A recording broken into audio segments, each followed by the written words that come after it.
Alrighty, evening everyone, and welcome. We are a little later than I expected today, but it happens.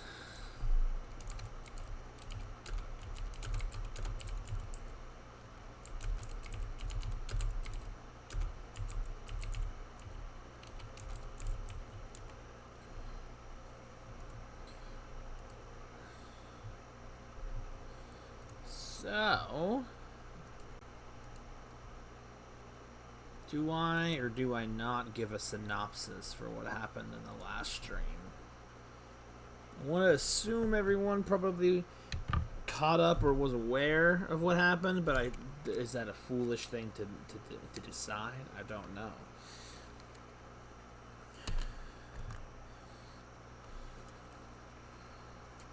I suppose for those of you that were not here last time, the best boy was killed, and after a lengthy investigation, whereas we were also blamed for best boy's death, you know, in classic Ace Attorney fashion, um, we figured out it was a total, massive, grave accident, and it wasn't really a murder. It was just a lot of circumstantial stuff.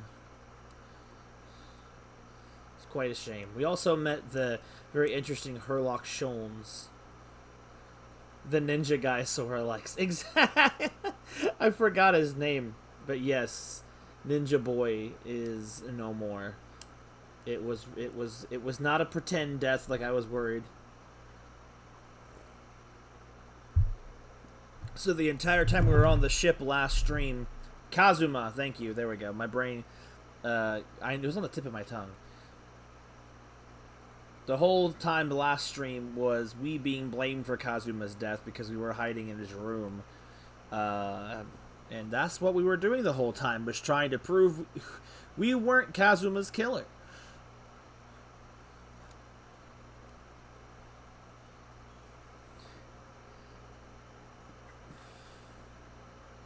It's a shame. It was the most easily avoided death in the entire franchise. Didn't need to happen. But you know what? Life comes at you fast sometimes, and that's what happens. He couldn't be the protagonist when we were the protagonist. He'd just get in the way. I was wondering how it was gonna do that, and games like we'll just kill him off.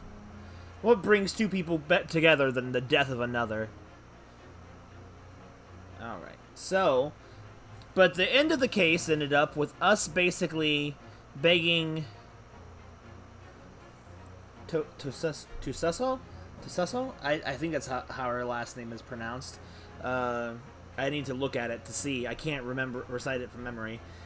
We basically begged her to train us in Kazuma's stead so that we can figure out whatever his dream was and do it for him. So we gotta become the best boy ourselves now, which is sad. We literally took up his sword and we're gonna take up his cause, and that's kind of a brief synopsis. Though, if you did not see it, I think everyone here who's here right now I'm talking to has seen it. But if you haven't seen the last stream, which was the entire second quote unquote case / chapter, it was a very good one. It was a little slow at the beginning, but once it started picking up, it just kept going. It snowballed, as the first case did. Anyway, so to believe now we are in Britain. Also, just a heads up, this stream will not be any longer than 3 hours maximum tonight because of how late I'm already starting. So for anyone who was worried, I'm not doing that. If I get a good stopping point sooner, it may not even go that long. So, just a heads up, I actually am... I don't have a timer, no, but I have other things to do tonight, so I have a real life timer, whereas in, like, you cannot play Ace Attorney all night. So, that is the situation of it. I mean, technically I have timers on screen at all times. I have the stream timer, where I am at 10 minutes right now. So basically, if I haven't found a good stopping point to it yet, to that point, the longest we're probably going to go was probably hitting 3 hours on the stream timer, or 3:10, whichever. Something like that. 3 hours from now is the absolute latest I want to. But like I said, if I get a decent enough stopping point before then, I probably will do that, because it's Ace Attorney for me is like a book, and if like it's so hard to put down when you're in a intense spot, and I really should have thought about that last stream, but it's all right. Anyway, let's not wasting time talking about the rules and regulations. Let's just get into it. So, the Adventure of the Runaway Room. I've noticed they're all called adventures too. They're not like cases. So maybe they're not. Let's see. There it is. The Adventure of the Runaway Room. Well, that is a thing. I forget what they're called. Glancing over my records at the late last century, I am faced by the events of a certain bitter winter. A murder in a carriage as it sped through dense London fog in the dead of night. Though the victim and the perpetrator were the only ones inside, there were multiple witnesses to the crime itself. However, none could have imagined at the time that such a seemingly obvious case as this would end in such a horrendous manner. What is happening? My friend, Mr. Herlock Sholmes, once said of the incident, I believe that perhaps that case was indeed the prelude. Oh. The beginning of a long concerto that impressive Japanese student and I were to play together. Okay. I don't know what's happening, but okay. Cutscene. Like another cutscene. Oh, the girl. Amazing. Oh, it's us. Is this really just a railway station? What is that? I haven't heard. Railway station or not, I've never seen such an enormous building before. What? Why does she sound almost British herself? And look at all the steam locomotives. His voice is weird. This country is incredible. Welcome to Capcom Melts.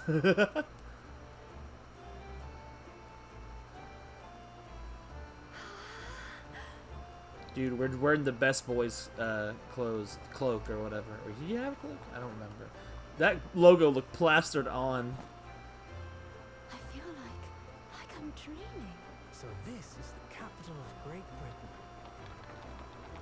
So, where to? Oh, hello. Climb aboard.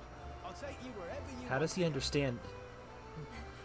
In that case, the Supreme Court in Whitehall, if you wouldn't mind. My pleasure. Is that snow? Yes. I suppose you're visiting students from abroad, eh? Yes. Thought so. Well then, I hope you enjoy your stay. Okay. And welcome to the centre of the world, Great Britain's mighty capital, London. That's a long cutscene. What the heck is that? Wait, where are we? It's the game's about telling. Oh, it's February. Oh, right, yeah. We had like a 5-6 week long boat ride. That makes sense. British Supreme Court, Lord Chief Justice Office. Okay. Sort of. How you doing, Susato? I said her name backwards earlier. Susato. What an incredible place. It's so imposing. It's almost suffocating. I'm not gonna read her in a British accent. There's no way she would actually sound British. I don't know why she sounds. I mean, I guess you can't make her sound Japanese, but like, but like, there's no way she'd sound British just speaking English. So the Supreme Court takes place on the top of Big Ben. Could you imagine? This place is breathtaking. It looks like a fortress. It sure does. There are some stone buildings like this in Japan now, of course. But they've only been built in a few short decades as we opened our borders to the outside world. No, Multi has a point. An authentic example like this has created for impact. Wouldn't you agree? A far cry from the wood and paper most of our buildings are constructed from. It's certainly unfamiliar. But I think there's more to the differences than just construction materials. As a James Bond parody.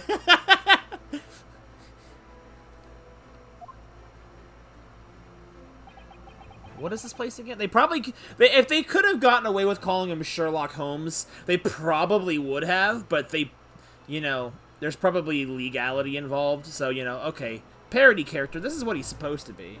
You could be called Jared Dynamite. I kind of hope there is something like that now. Could you imagine? Bames John. That would be so bad. What is this? What is this place again? This is the Lord Chief Justice Office, Naruhado-san, in the Supreme Court of Great Britain. The Lord Chief Justice. What a title. We had instructions to report here at this time if circumstances were different. We were supposed to let the Lord Chief Justice know what we had arrived from Japan. Oh, I know but Kazuma can't. No. So instead, we are here in a different capacity. As envoys to report the news of Kazuma-sama's death. I don't know why I couldn't say it all of a sudden. Yes. And having delivered his or her message, an envoy's duty is done. So, we'd have to return to Japan. If we want to remain here in Great Britain, I have to take Kazuma's place as the law student selected for the study tour. Yes, which means you need to request qualifications as a lawyer, which is what I've been studying for. Here in Great Britain, it is the Lord Chief Justice who appoints lawyers. Really? That's the second reason why we're here, is to have you officially recognized as a lawyer. If the only way that we'll be able to remain here in London. I hope I'm up to scratch. Ah, good morning. Sorry for keeping you. I'm just giving generic British accent. It's probably... Oh, God! Ganondorf? Hello? Hi! He is terrifyingly... This is the Chief Justice of Great Britain? Oh, I trust you aren't too exhausted after your long voyage from Japan? I don't know what this voice says. Huh, it seems I'm 1 hour, 12 minutes, and 47 seconds late. My apologies. Why do you look familiar, good sir? He looks like he crawled right out of Fire Emblem. Oh my god, White Ganondorf. Wait, whitewashed Ganon. We're never happier than when we're standing around with nothing much to do. Oh god. How fortunate. So, introductions. I am Male Strongheart, Lord Chief Justice of the British... He is the Lord Chief Justice of the British Empire! Male Strongheart. What a name. Oh, and I feel like a little mouse under an elephant's foot. Come on, Miss Naruhado. Don't be a mouse. Stop reading my mind. I told you last time, women that can read your mind are incredibly dangerous. Oh, it's an honor to meet you, Lord Chief Justice Strongheart. I'm Ryunosuke Naruhado from the Empire of Japan. I don't know how I managed to say that. Well, Miss Naruhado. Welcome to London, capital of our glorious British Empire. Ah, yes, thank you. Okay. Alright. Oh, converse! Hello! London. So, what are your impressions of our capital so far? How do you like London? Oh, help! I've been so nervous since I got here that I can't remember a single thing about the city. It's simply splendid, isn't it, Mr. Naruhado? Oh, look. Susato's got our back, man. Oh. Sorry. Oh. We had a wonderful view of some of London's streets from the carriage on the way here from the station. Everything is so impressive and grand. I must say, I'm almost lost for words. I'm glad to hear you like it. The city boasts tramways, piped water, and gas, even cables supplying electricity. Burbs in the background. We spearhead every revolutionary new technology in the world. Every visitor to London is astounded. Oh, yes. Astounded is the word. Dude. The simp powers are activating here. Thanks for saving me there, Susato-san. Everyone seems so jolly and full of vigor. Yes. There is much excitement about the upcoming the Great Exhibition we will be hosting here in London. The Great Exhibition? Oh god. Cultural and technological advancements from around the globe are to be exhibited here in our great city. It will be the greatest spectacle of its kind in history, and will make Paris's World Fair look like a toy shop. Gosh, I can hardly imagine how magnificent it's going to be. Great Britain's capital city is nothing but magnificent. London is the center of the modern world. Even if you do say so yourself. The sun will never set on our great empire. Yeah, about that. Dude, his eyes are terrifying. Like those grayish white eyes. They're menacing. If he's not a villain later on in the series, I will be impressed that they didn't go for that. Never seen any of these games? Well, boy, you're in for a ride. It's a little wordy, but it's part of the course. It's kind of vision novel-esque. Perhaps it is fate that in these progressive times we've welcomed visitors from the land of the rising sun. Okay, so the law student bit, we gotta talk. Lord Chief Justice, I think you were expecting a student of law for this study tour, weren't you? Absolutely. No! Dude, it's so intimidating. These characters lived through World War II? I do not know. Is there a... Do we have... I want to look real quick. Armband. And, oh, God. An armband I inherited from Kazuma identifies the wearer as a defense lawyer throughout the Empire of Japan. Okay, so that doesn't tell me anything. Is there anything... Okay... Susato. He's 52. Thoroughly an intimidating man. Okay, well, there's nothing that gives me an idea of when this is taking place. Ugh. Because you can date back to when Japan started opening their borders to other countries. That would probably point you in the right time era. But then again, it's also not real life world, so it may not really matter anyway. Just the turn of the century. Absolutely. And Mr. Kazuma Asogi, if my memory serves. That's right. The British government has already been telegraphed a full report of the situation. I understand the young man lost his life aboard the steamship bound for our shores. It's amazing. The news reached him before we even arrived. My country naturally extends its deepest condolences to yours. Oh, thank you. And you honored this appointment specifically to inform me of the news? Yes. We are here in the capacity of envoys from Japan to report the sad news in person. They tell me you Japanese are a people of protocol and courtesy, and I see that's true. It is with some regret that I must inform you that the death of the young lawyer means the study tour arrangement can no longer proceed. If you would just hear us out, Lord Strongheart. Oh. What do you have to say, madam? It's about the study tour. Mr. Naruhado here would like to make a proposal. Would he now? Well, Mr. Naruhado, this is it then. The moment of truth. And not with Europe. Okay, so I have no clue. That's kind of weird. Okay, so... Okay, well, no way to historically document that then. Continuing the study tour. The thing is, Lord Strongheart, I was wondering if perhaps you would consider allowing the study tour to go ahead. Don't misunderstand me. Britain would ideally like to see the tour go ahead. Without a lawyer from your country, there's nothing to be done. Well, in that case, what if there was someone else, another lawyer from Japan, I mean? Is there something I don't know? Only a single lawyer was invited to Great Britain from your country, and that was Mr. Asogi. At least, that is what I have been led to understand. Well, the thing is, this really isn't gonna go well at all. I can't seem to find the right words to say this to this man. Mr. Naruhado! I could ruin things here if I'm not careful. What am I gonna say?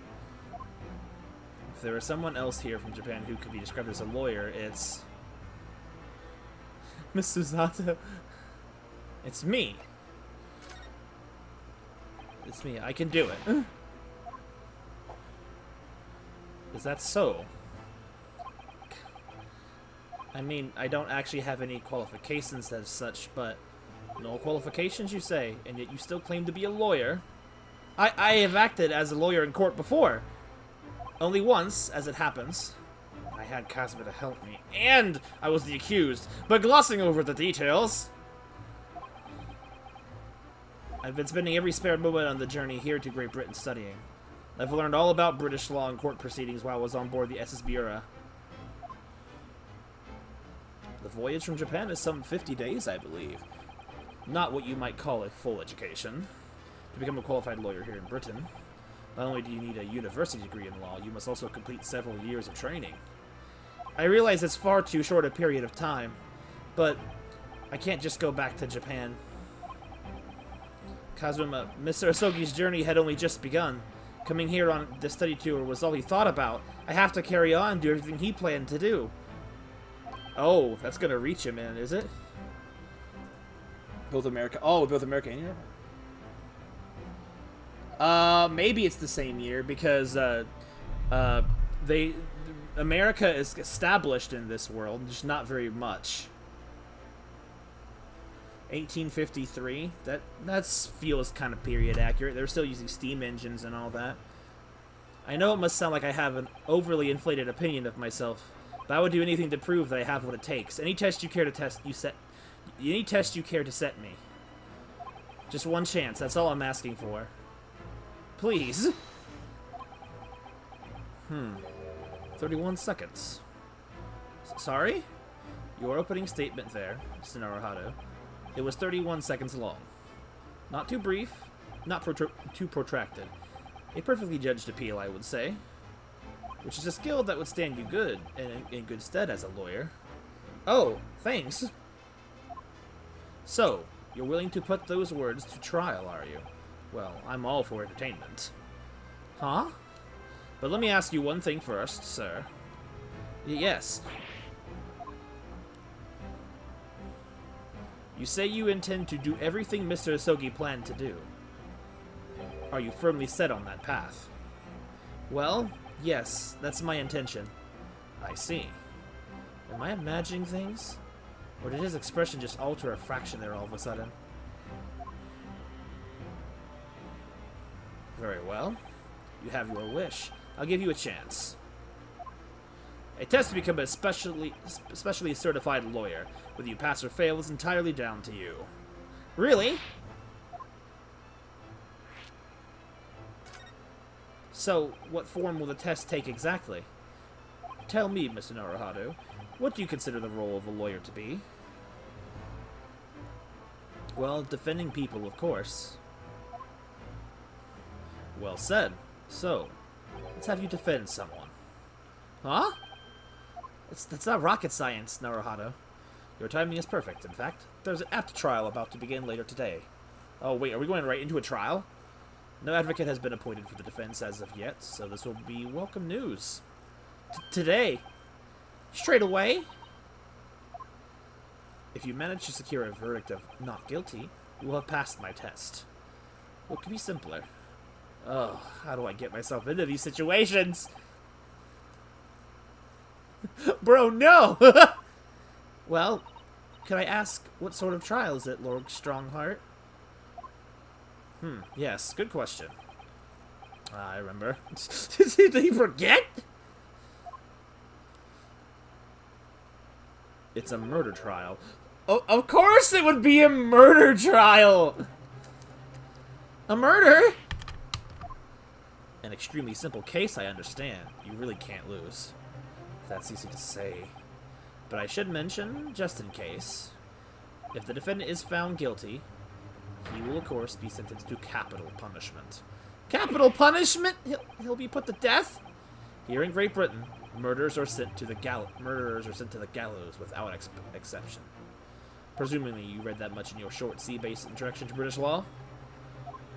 We can't possibly agree to such a test. Susato, what are you doing? It would be toying with a man's life. Fair point. I am the Lord Chief Justice, and I've decided it's acceptable. But you can't do that, can you? He just did! Who... There's no need to overcomplicate this. All you have to do is ensure you don't lose. True, I have to do it anyway. So the defendant may live or die, depending on how well I perform in court. If I lose, he'll be hanged. Mr. Naruhardo, you've come to me claiming to be a lawyer. If you want me to take you seriously, you need to prove you're willing to do a lawyer's job. And you say you intend to see through the will of your compatriot, Mr. Asogi. I would like to understand just how far you're willing to go in order to make that happen. He's testing my resolve.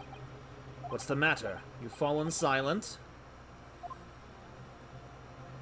I'm sorry, but time is pressing. The trial begins shortly. I need an answer from you now. What's it to be? Yo, visual novel time!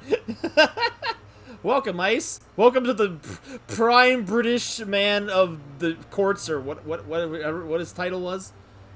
What do I say? Do I agree to this absurd test? Of course. I'll do it! I have no other options! I get sent home on the boat if I don't. Alright then. If I have to give you my decision now, my answer is... I can't do it! I can't get the words out! God, this guy... Ryunosuke, why do you not have a spine? Fine, let the woman speak! She can speak. 15 seconds. Your decision-making needs work if you want to be a lawyer. That was too slow. Dude. So, it's as I suspected, is it? Sorry? You have noble intentions, but lack the resolve to see them through. It didn't work as well for me. Alright. No, just... Man up, Ryunosuke! The test is cancelled. Thank you for stopping by. Go and acquire your ticket for passage back to the east tomorrow. This conversation is over. Yes, Lord Strongheart. What? What have you done? Thank you for offering me a chance. You idiot! Mr. Naruhado. I'm sorry, Mr. Zato, but what could I do? It's alright. I understand. You do? It's not an easy decision to choose whether to defend a man in these circumstances.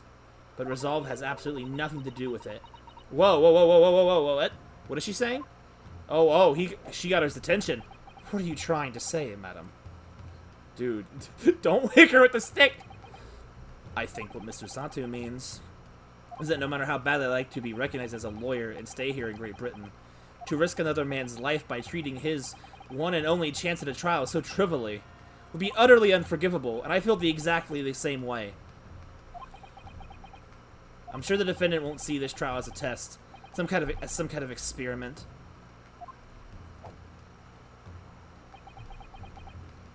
A lawyer might fight for his clients in court day after day, but for each one of those clients, the particular day they sit in the dock may be the only chance they have to fight to prove their innocence. No, I was wrong. I'm not qualified to do that job yet. I'm sorry for wasting your precious time, Lord Chief Justice. Mr. Nardo. Nardo Hardo. Hold on. He's gonna call us back. Wait, Mr. Naruhardo. Naruhardo. I can't. Was there something else? It's approximately 20 minutes by carriage to the Old Bailey from here. If you leave immediately, you should still be there in time. But I just said that I was quite serious in what I told you. The defendant in this case has literally no one to advocate for him. What? At this point, he can't hope to find someone to represent him. The trial will begin without a defense. Love the blinding flashes. I might be able to turn them off. And if that happens, there's only one possible outcome. He will receive the most severe sentence the judge can pass down. But that's awful! But that is the truth. Why does it have to be like this? Please don't expect an answer to every question. Silence, woman! The cold, hard truth of the matter is that there is only one person now with a chance to save this man from a very miserable end. And that is you. I'm really his only hope. So, what do you say now, madam? Me? What do you mean, Lord Strongheart? You said it wasn't an easy decision to choose whether to defend a man in these circumstances. And I agree. But in my estimation, it is purely and simply a matter of resolve. Oh! Our time is up here. I have a meeting to attend. I must leave in 2 minutes and 16 seconds. So, venture into our great city and enjoy yourselves! And just like that, he's gone! He's gone!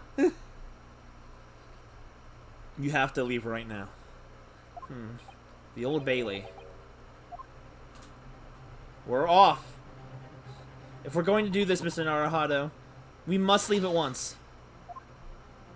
Well then, let's go! Let's get out of here, the Old Bailey. If we hurry and catch a cab, we might just make it to the courthouse on time.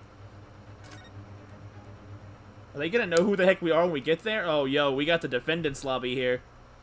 Oh, this scary sounds. 9:45 a.m. The Old Bailey. Defendant's antechamber? Is that how you say? Antechamber? We don't even know what's happening. Oh, thank goodness we're in time. There's still 15 minutes until the trial begins. But I thought he said it took 20 to get here. What? The man was a watch and punctuality. How did he get these times out? Alright, Sora, have a good one. We must have left many onces ago. I never knew horse-drawn carriage could go so fast. I thought my teeth were gonna rattle loose. Did you hear what I said to the driver when we climbed aboard? No, I did not. Get us to our destination in 5 minutes, driver, and there's a guinea in it for you. Oh, is that what you said? She's a master of persuasion. Have a good night, Sora. It's one of my favorite lines from the Herlock Sholmes stories, and it worked quite perfectly. I'm not sure why you're so pleased. I thought we were going to die, and we had to pay gold for the privilege. Well, at least we arrived here before the trial started. Stop. She's gonna send me to places with that expression. This game needs to stop.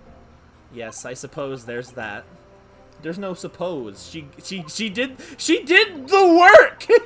Anyway, I don't understand. She's Susato over here doing basically all the work over here. She should be the lawyer, not me.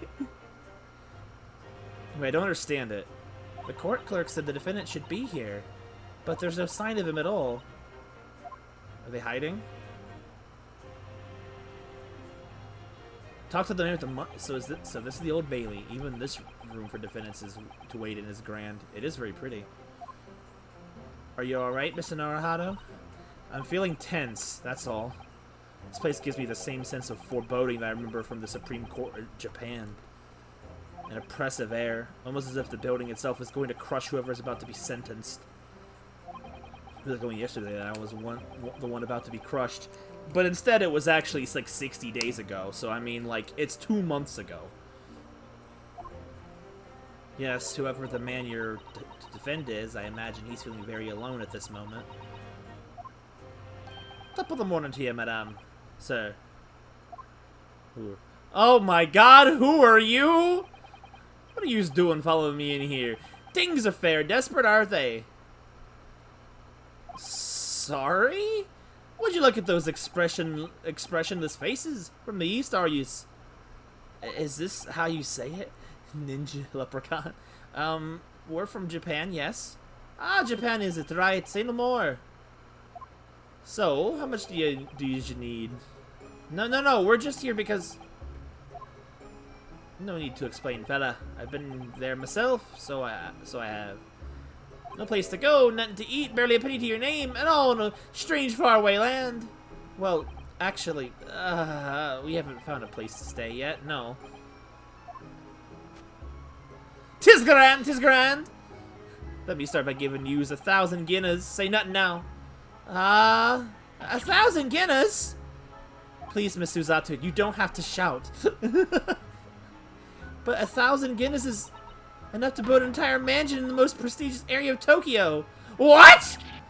There we go. 'Tis nothing to me at all. I like to ensure I have sufficient funds to weather a rainy day, you see. I have enough wealth to buy the city of London or 2-3 times over. Could that much rain even fall in one day? Either he's a compulsive liar, or he literally... Like, who would not defend the richest man in the country? Well, even so, we couldn't possibly accept such a large sum of money. Ah! That hit me in the eye! Oh, it would have if you had your 3D effect on! You random sentimentals, I'm glad these streams exist so I'm not lonely. Same here! If I played this game alone, it would definitely feel wrong. I don't know. Don't get me wrong, fella. I'm not giving it to you, no strings attached. I'll be wanting you to do something for me. Oh? To be honest, 'tis a little embarrassing. The trial that's about to begin, you see, is for me good self here, and I'll be in the dock. Oh, I'm used to it. So now, what I want you to do is come along with me and stand there beside me. Officially, you'd be my lawyer, but that's just a little detail now. Oh, well, the thing is... Don't worry about the thing, you all you have to do is stand up there next to me, nothing more. Otherwise, you see, the trial is going to start without me having any kind of representation at all. So it was true. The Lord Chief Justice wasn't just making it all up. I'm terribly sorry to have to ask, but does that mean you're the defendant in this trial? Bluster and blazes, do you just not know who I am? Me, one of London's biggest names! No, sorry, we've only just arrived in the city, you see. I see. What happened while I was gone? We've arrived in Great Britain, and we are being put to the test to see if we can be a lawyer in Great Britain by defending this guy, who has no defense. And that's about the extent of what we know. That's the very brief synopsis version. Every sentence needs to be mushed into a single word. I can try! Well, it's because I read it as it shows up. Well, I just need to Hyde Park to the center of London in a beautiful park. Sorry, a park? What? Just called McGinnell Park, full of blossoming flowers and spring and singing birds and whatnot. How's that? Better. I donated to the city, so I did. An entire park? In central London? Do you think he has something hiding under his feet? Could be. City of Smiles, this be vision for London. There's nothing Magnus McGilded couldn't do for the city. It's quite old people. McGilded? Is that how you say it? Magnus McGilded. Dang, what an impressive name. Me when... Probably that rainbow that is put to gold. That's amazing. I mean, really extraordinary. Ah, but... Nothing good of the goals. You have a good for nothing criminal. Me, Magnus von Gilded. Mick Gilded, sorry. What's the matter with the London Police Atasky? Ah. Alright, don't pass out. Mr. Naruhado. Perhaps now you would be a good time to introduce ourselves while the gentleman catches his breath. Good idea.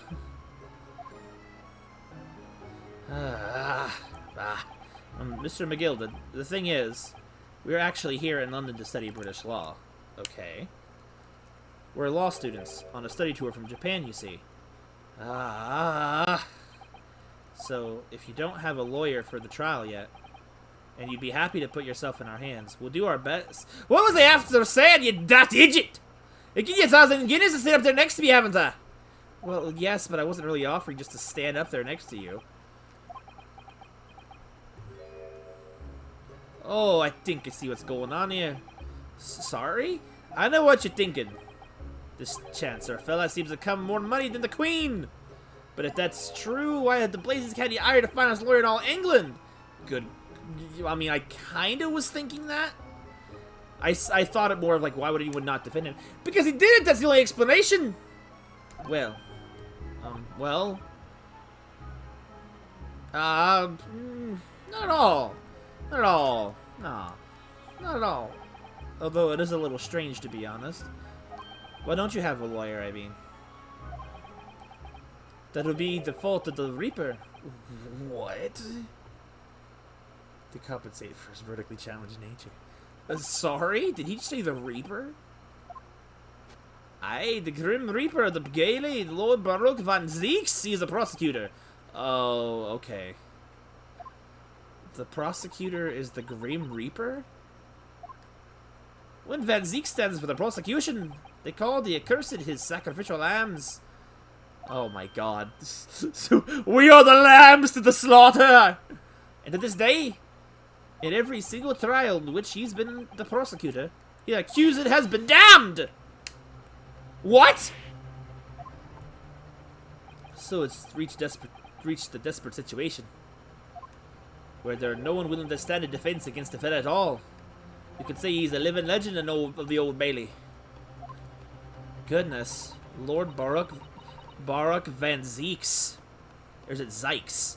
Zeekies? I'm gonna say Zeeks. He must be an exceptionally talented prosecutor then. Nice, nice.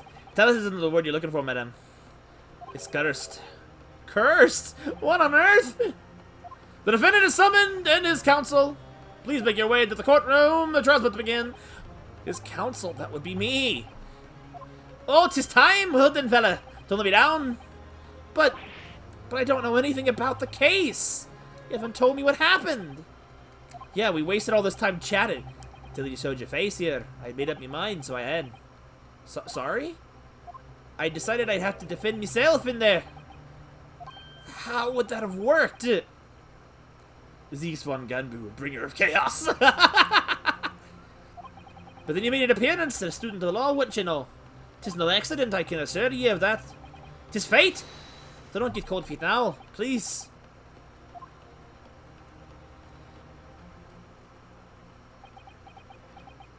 I literally know nothing about the case, or about this man who stands accused. In fact, the only thing I do know is that I can't just turn my back on him. Alright, let's go, Susato. Mr. Naruhado, the man has no one. He'll have to stand alone in that courtroom, armed with nothing to defend himself. Yes, something that Kazuma would never have allowed to happen. The boy, Kazuma. Counsel for the defense, what are you doing? If you're late for the start of the trial, you will lose your right to stand. Let's go. I'll be right there. Oh, that was... Wait, I got thrown off with her nodding. That was us talking. Whoops. What's happening then? My first trial in a British court. I hope you're watching over me, Kazuma. Because I have no idea how I'm going to manage this.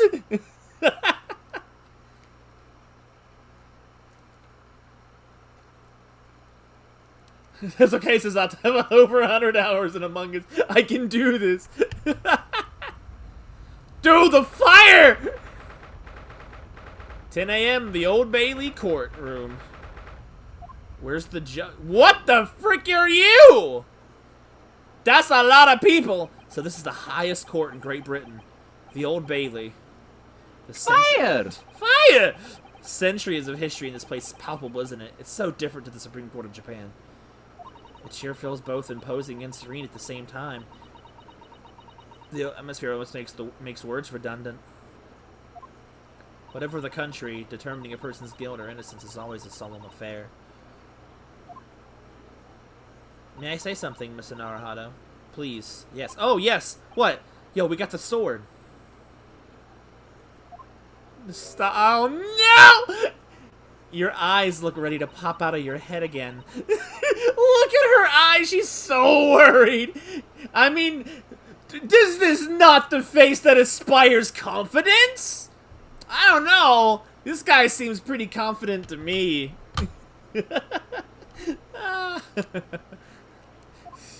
I know, but I just can't help it. I love these in-booth interactions. Okay. Holy God, it's Dracula! Oh my God, it's freaking Dr. Light! In the name of Her Majesty, the Queen, I hereby declare this court to be in session.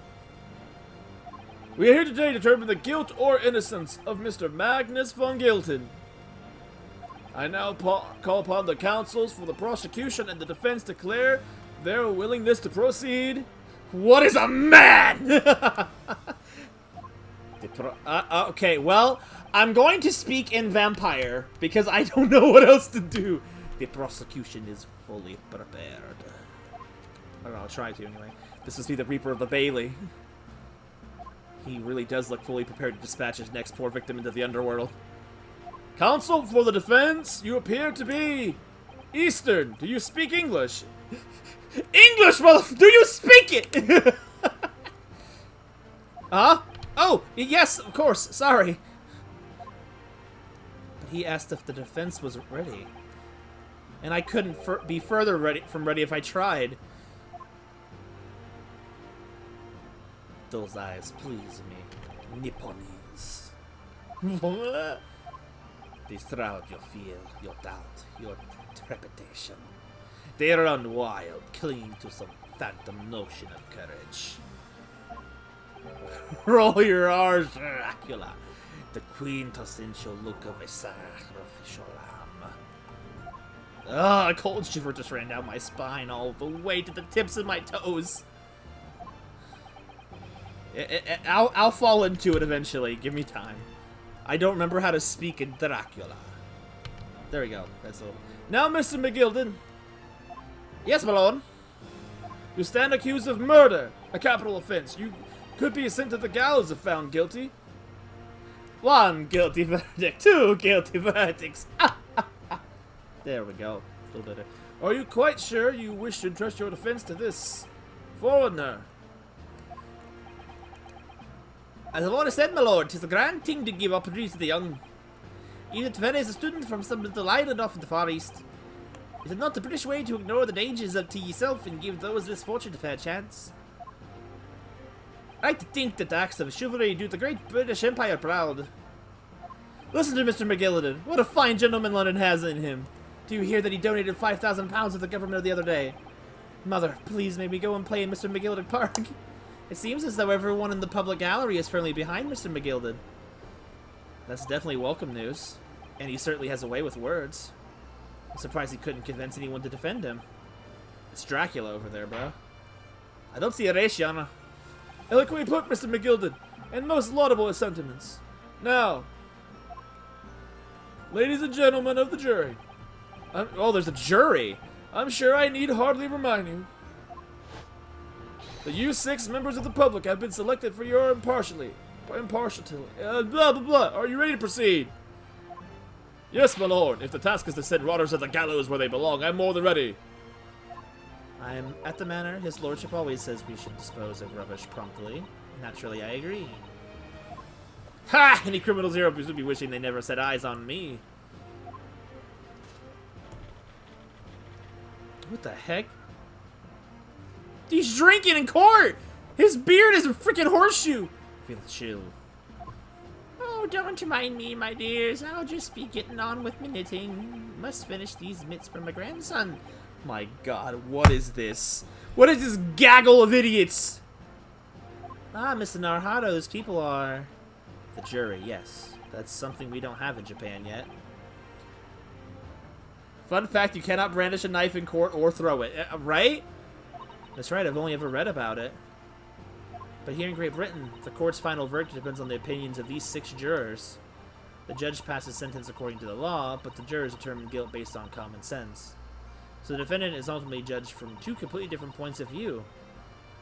But how exactly do the jurors give their verdict?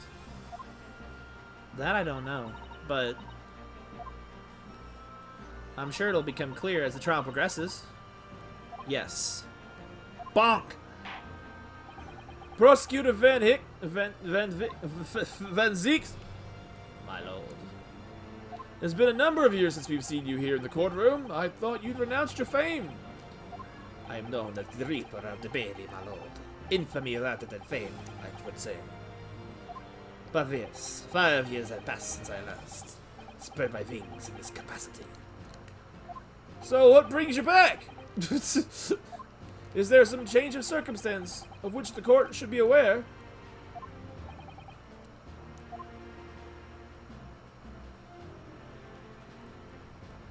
I leave that to your imagination, my lord.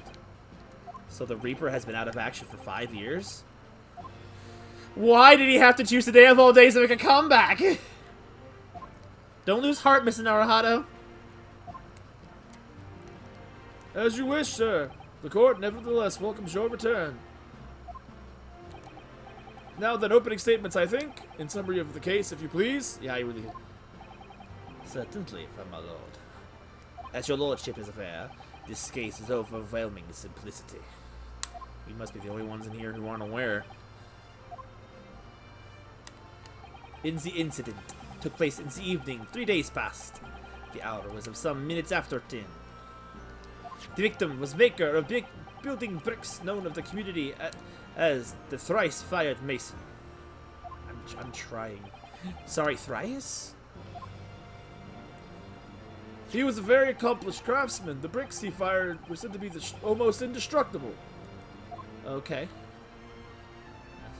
The victim's corpse...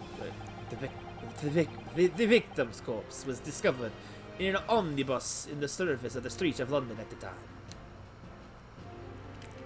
That's what we call an opening statement. The dagger that has been thrust into the victim's abdomen is believed to be the ultimate cause of death.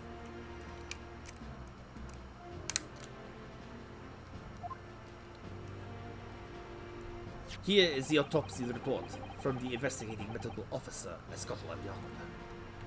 Thank you, counsel. I shall accept that and the photograph as evidence.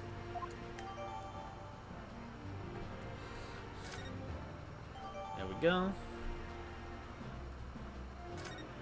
And one further item of evidence. The prosecution wishes to submit these as well.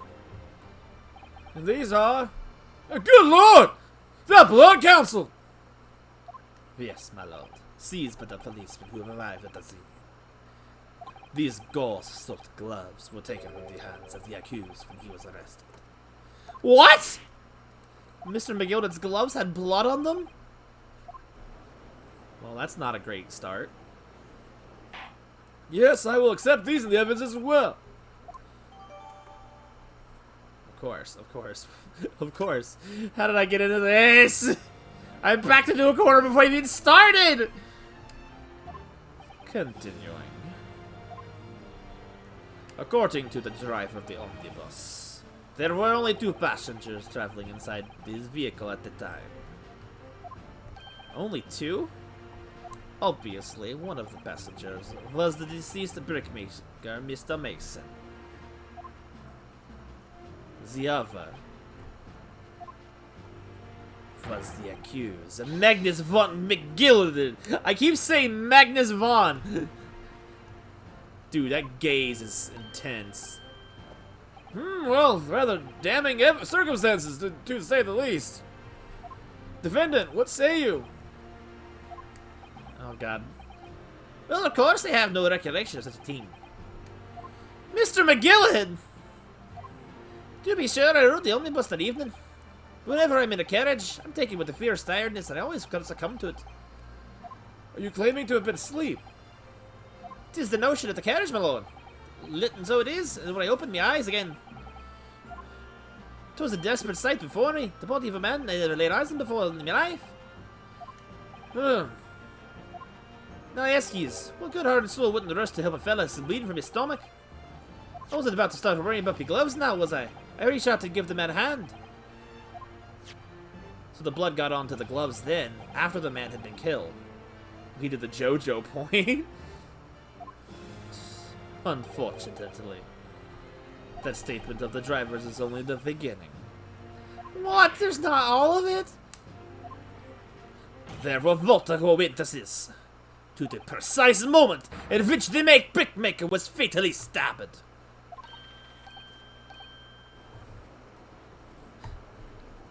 Half these people aren't paying attention to the court. Order! Order! When the killing took place, only the victim and the accused were inside the carriage, and there were witnesses to the crime. This is not just a case of compelling evidence. It's the nail in the coffin for the accused.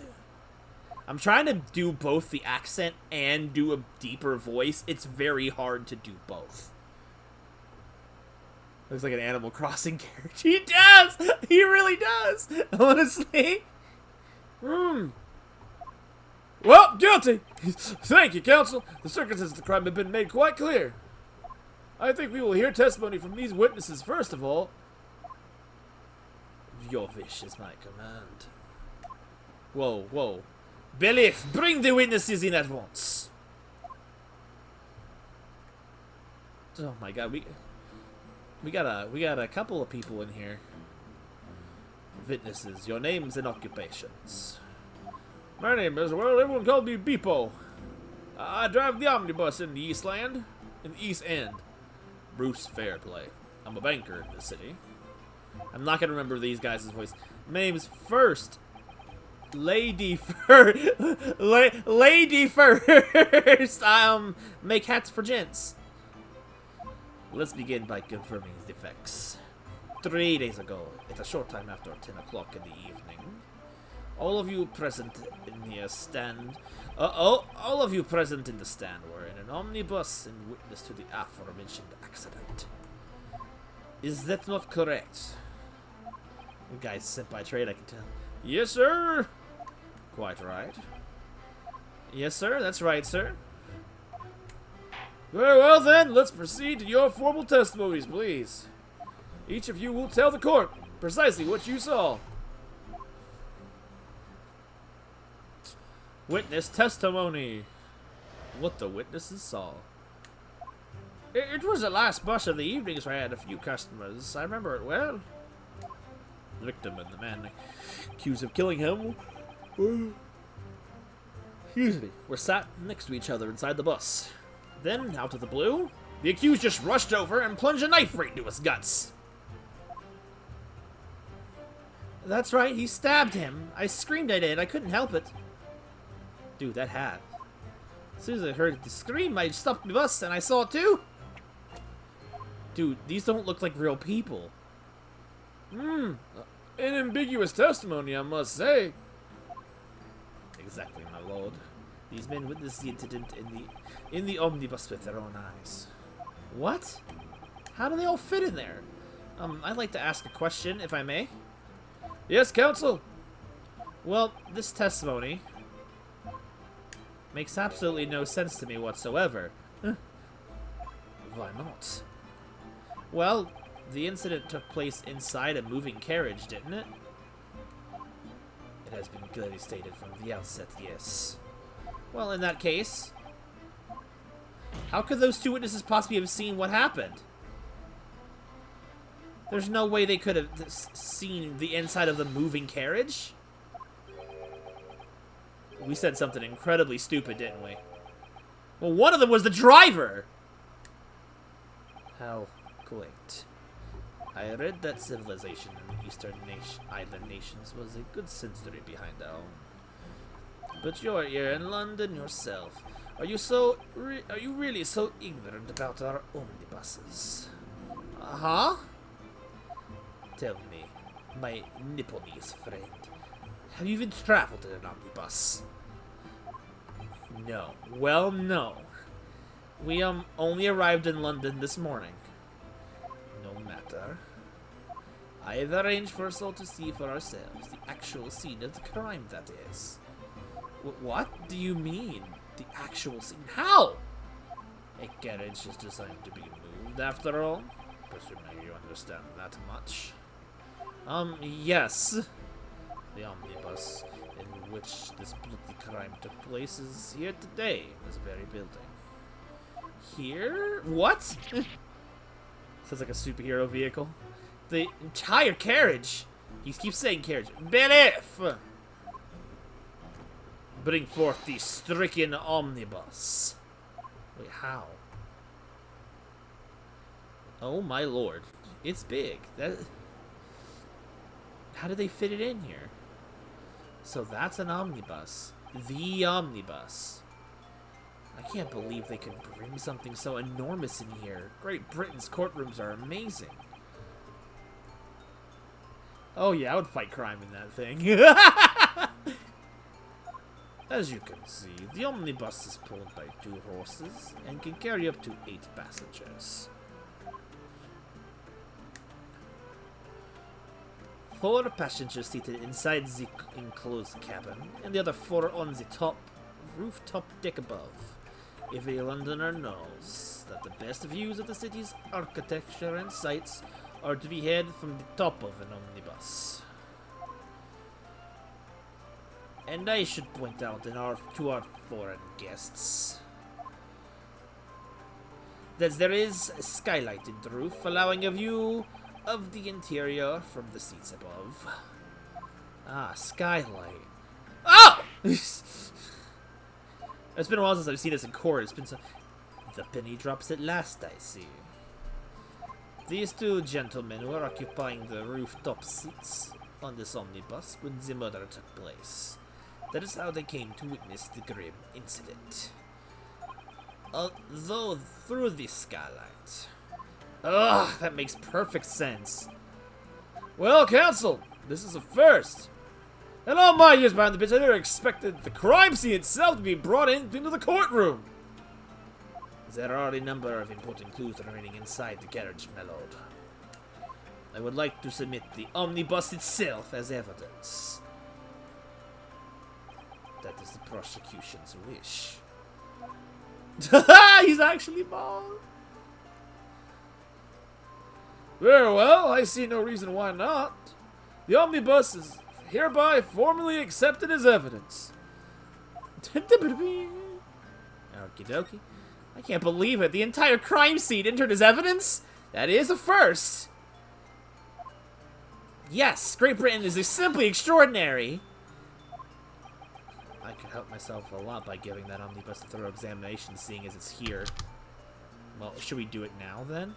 Oh, that is not what I meant to check. Do I do it now? Let us continue with the proceedings, then. Your cross-examination, counsel. Let's have a look at that first. Alright, let me wait for the music, so we can have some music. Calling him my lord. Pray, don't expect this Nipponese stray to understand the intricacies Britain's course examination rights. Wait, what? Are they different? Alright. My first cross-examination in a British court. Slap! Focus, Ryunosuke. Focus! Dude, his gaze is terrifying. Okay, so hang on. I want to examine. Let's see. Job masters limited enough. Well, let's open the door and go inside, shall we? Ugh, the scene of a murder. It's horrible.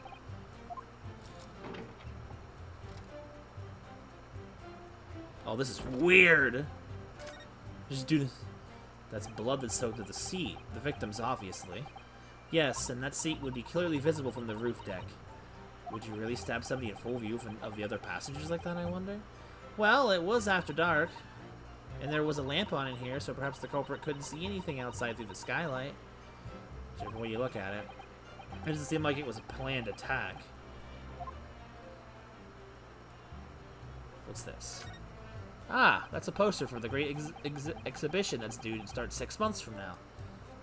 There's a lot of focus being drawn to the Crystal Tower, the centerpiece of the whole exposition. Technology is crazy! Oh, the Crystal Tower. It's under construction already, I believe. People all over London must be fizzing with excitement at the proposal of such a grand event. That's great, but that's not helpful.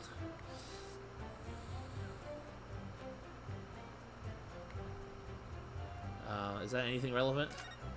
Ah, that's a poster for the great exhibition that's due 6 months from now. There's a lot of... Okay, same poster, apparently. This seat looks reasonably soft, but it's actually rather hard when you sit on it. Ow, freaking itchy. And only just wide enough for 2 gentlemen to sit side by side, really. Of course, an English gentlewoman would be dressed in such finery. It would be quite impossible for her to climb up to the roof deck, so she would have to be seated in here. A woman in a kimono would have the same problem. Women's clothes are very impractical, aren't they? She doesn't answer. Can I expect this? The seat has a handle, it seems.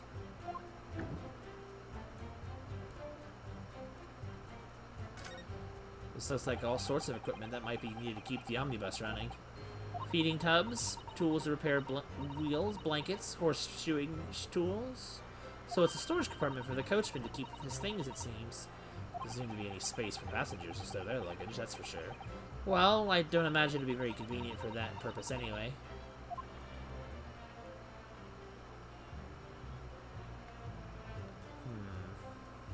None on this side, though.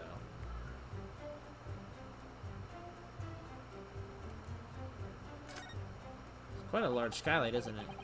It's quite large enough to afford a good view into the cabin from the roof deck. And there doesn't appear to be a handle or latch of any description. So I suppose it can't be opened from the inside of the cabin, at least. Okay.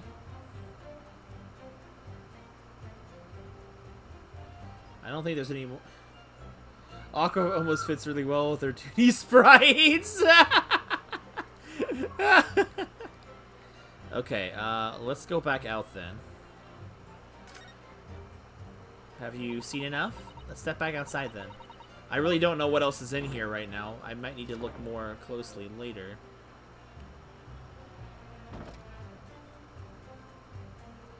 Phoenix Wright Omnibus! I can't inspect it. No! Why would you give me this Easter egg and not let me check it? I'm gonna do it in this way. Can't find anything out of place. No. Phoenix Wright was named after a bus. The timeline! Okay,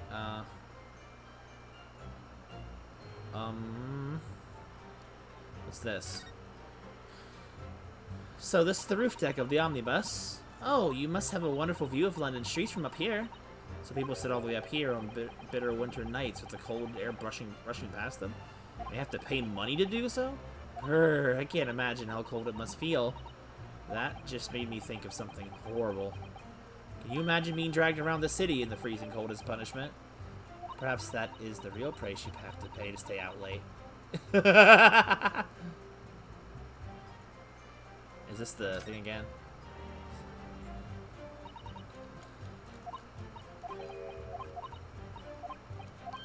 Okay. So that's not really helpful. So what's this? Can't check that. What can I check? I check underneath? Okay, I can't find anything else wrong with this stuff. Okay, well, maybe that's not helpful. Anyway. There was a last bus on the evening, so I had a few customers. I remember it well. Okay, well, just hit me up. I don't know what we're attacking yet. Yes, I think it was sometime after 10, wasn't it? Oh, yes, sir. That's right, sir. Yes, it was so cold, sir. Freezing, in fact. Oh, right. I can do that at any point. And you had 4 passengers on board at the time. Is that correct? Yes, that's right, sir. Not all traveling at the same parts of the bus, of course, though. No. God, there's a lot to manage now, isn't there? And there were no other passengers when the incident took place. No one enlightened, for example. You're quite right, that's sir. No other passengers like that. No, none.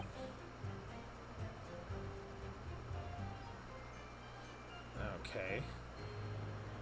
So nobody fled the scene of the crime then.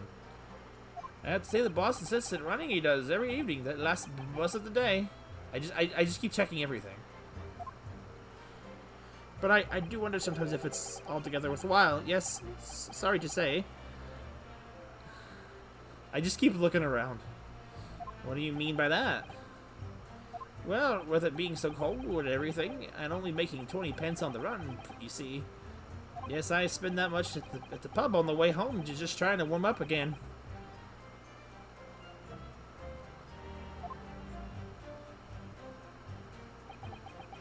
Okay. Wahine and Beepo. I have no clue. Alright, so what you got to tell me. And you saw them through the skylight in the roof of the carriage. That's right. When you sit up on the top deck, the window is right there at your feet.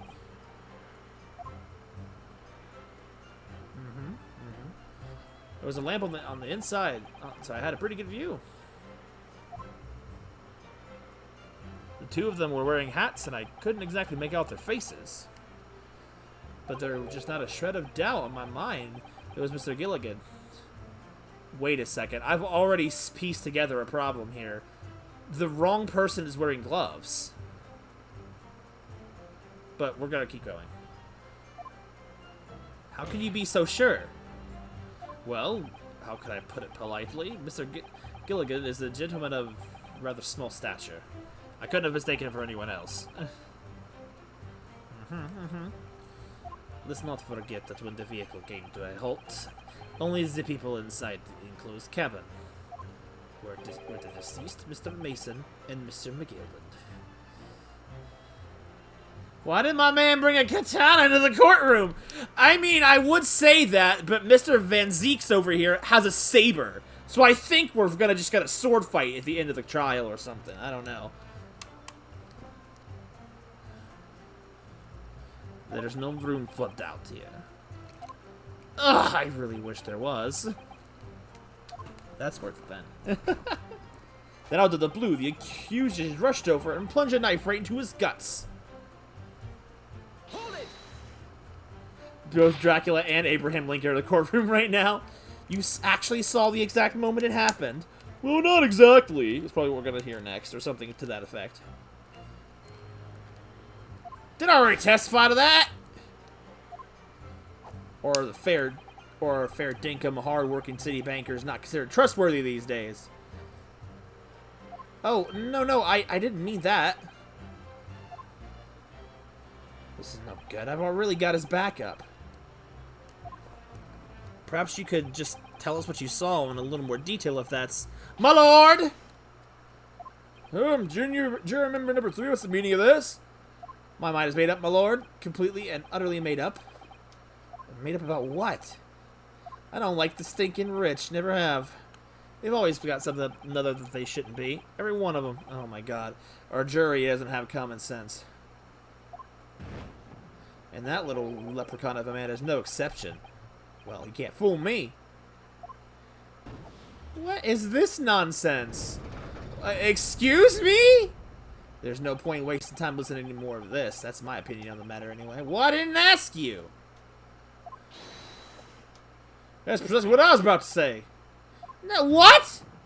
As for the foreman of the jury, it's my duty to set a good example to my fellow jurors. What is happening? What the? What is happening here? Yes! Get the book out! Educate me. Let me see. Ah, yes, it seems that that's how the members of the jury give their verdicts. With fire? Fire? Apparently, yes. White for innocent and black for guilty. As the 6 members of the jury make up their minds about the case, one by one, they each cast a ball of fire into the great scales of justice, as we saw a moment ago. Fire! Yeah. Fire! Exactly. So if those enormous scales fall completely to the black side, does that mean... Let's do our very best to make sure that doesn't happen. Ugh, now I'm even more worried than I was before! Ah, Santa's here too. Yes. Very well, the court acknowledges the change in the jury's stance. Counsel for the defense, please continue with your cross-examination. Yeah, thanks. Ah ha! This is a nightmare. That's right, he stabbed him. I screamed, I did. I couldn't help it. Hold it down. He stabbed him, you say, and you were sitting up on the roof deck, were you? Yes, that's right, sir. I was up on the roof seats.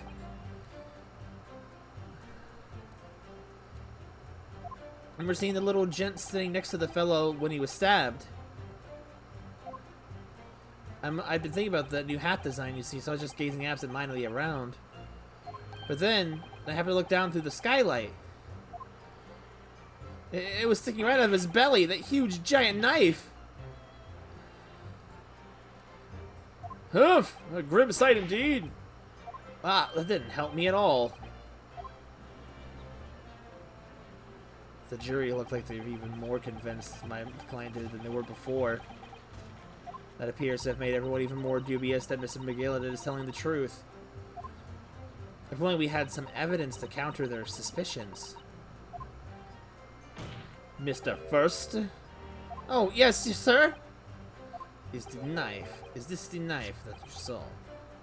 Oh, good grief, yes, that's it! That's the very one, sir. I'm like looking for opening to attack. Is that? Yes, Council. This is the blade that was driven into the victim's belly like a stake to the heart. I know this feeling long ago. That is a blade of considerable size, Council.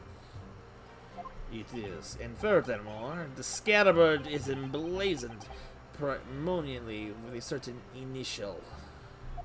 The letter M, which seems oddly familiar. Oh, please, no! I should work on my video. It's a real celebrity. M for Magnus, perhaps, or McMcGill, possibly. Take your pick. It seems a particular big name in London made a magnificent mistake. Objection! Objection. No! But there are M's everywhere! Like, yes. Like in Mason. Yo, a fancy objection. This blade is far too extravagant for a poor brickmaker to have owned. No, this weapon of murder most certainly belongs to the accused. Ugh! Not conclusive, but certainly compelling, Counsel. We got a detail, at least. My lord, if you will forgive the interruption. God. Juror number 2, go on. Mr. Gillett is a pillar of society and a gentleman. And a gentleman's word should be sacrosanct. However, those of us in service know we must accept hard truths. Wait, what are you about to do? Dispose of the rubbish! Am I like just botching this up, or is this just part of the course? No! I don't wish to cause offense, but I do like to eradicate all traces of filth and grime.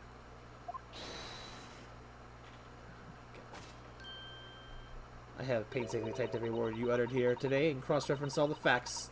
As such, I am now in position to draw the only logical conclusion. Great, so 4 of them are, like, guilty. We're not even done yet! This isn't how juries make decisions! That's 4 out of 6 jury members who proposed a guilty verdict. There are only 2 left. We've had it. Every time I press these witnesses for more information, I just make the situation worse! Nevertheless, what we need more than anything at the moment is more information. We're still very much in the dark. I suppose we'll just have to keep pressing the witnesses, knowing that more sparks may well fly. We must give up hope that we'll uncover something that will give us a way to fight back. But... alright, I'll keep trying. I can't give up.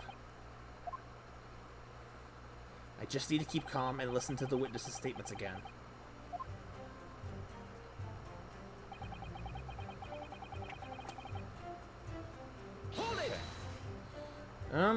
What exactly did you see? Must either be the passenger, sir. Yes, collapsed on the floor he was. And by the passenger, obviously you're referring to the victim, Mr. Mason, the brickmaker. And then the other passenger had that knife in his hand. Like this. Well, the other passenger, obviously you're referring to the accused, Mr. Magnus McGilded. And then he plunged it down like this. Stabbing the passenger in the belly. What? I have not found any. Well, Lord, I wish to speak. Oh my God! Please stop. You sure, my brother? I take it you too.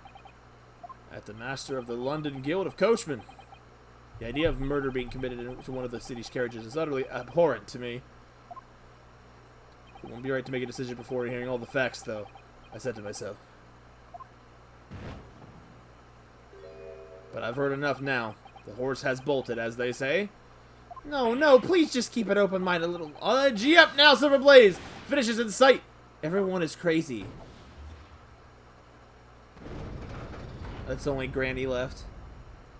I don't know how to do a hand. Oh, thank you, sir. You're too kind, sir. This is too unkind, sir. Which now means 5 judges agreed to condemn this man. Only Granny doesn't care.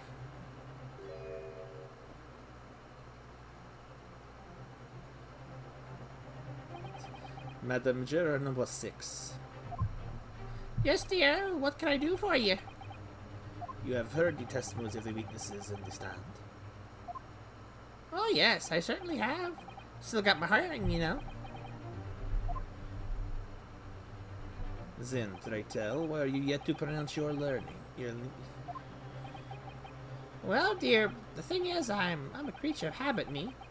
I always go to the park at around this time of day and sit on a nice bench and get on with my knitting. Because she's saying, alright, I think you spoke too soon. There's a lovely little park just near where I live. McGilded Park, it's called. The gentleman donated to the city, you know, to put a smile on the Londoners' faces, he said. I can't imagine such a fine young gentleman would have it in him to take another man's life. Oh my god. She is something. He's always doing wonderful things for the city. That's right, a man like that wouldn't stab someone, surely. Mother, may we go to the McGilded Public Library later and borrow some more books? How many Londoners live with their heads in the clouds? Do your people not know? What kind of a man Magnus McGilded really is? Oh god, this is not good. He's gonna drop mad truths on us. What kind of man is he? The philanthropist Magnus McGilded has enough wealth to purchase the entire city he claims to value so highly. But where did all that wealth come from? Your client is Shylock, sir. One of the very darkest of souls. What? Stone the crows! McGilded lends money at extraordinary rates of interest, so his victims have no hope of repaying him. When they default, he takes possession of everything they own. He is a vulture that preys on the weak. I've never heard any mention of that before. He's about to use a stand. Your faculties haven't deserted you, I'm sure, madame. So this thought has not crossed your mind. Would a man wealthy enough to buy London in its entirety not have a carriage of his own? What possible reason could this man have had to make use of a public omnibus service?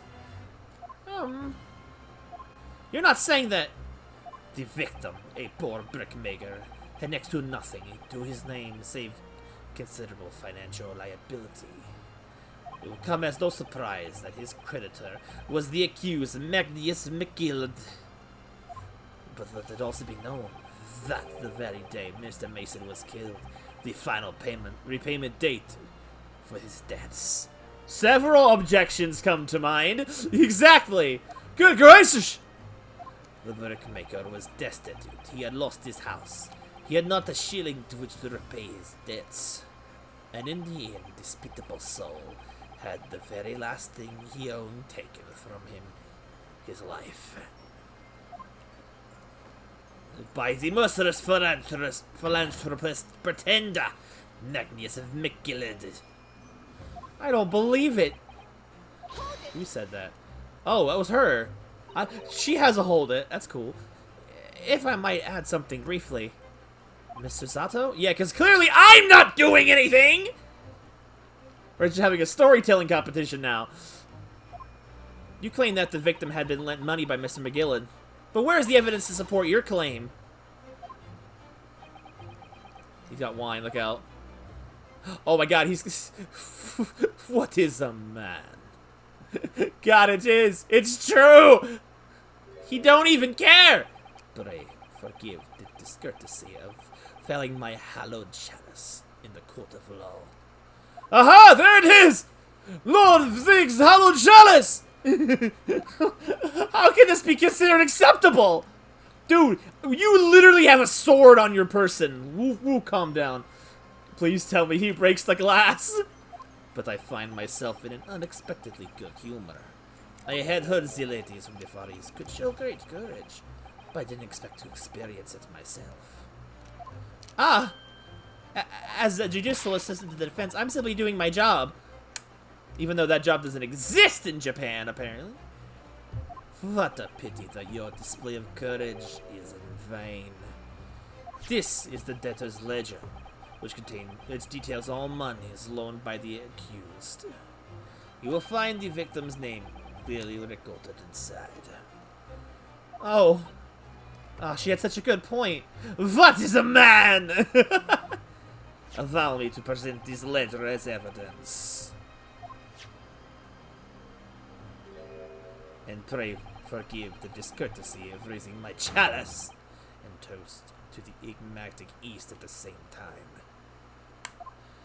What does that even mean? A marvelous toast, Counsel. I will gladly accept this new evidence. The debtor's ledger has been entered into the court record. A catalog of people that borrowed money from the defendant at a high rate of interest includes the victim who owed 20 guineas. It's not that much, right? It means he's racist. Ah, yes, 20 guineas. A victim owed a considerable sum.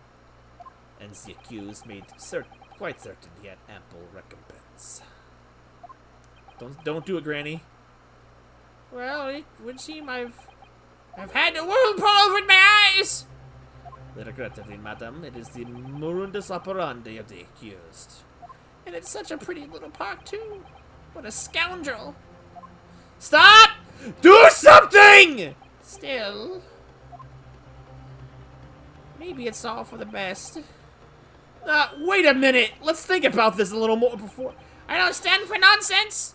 Wait a minute. What is happening?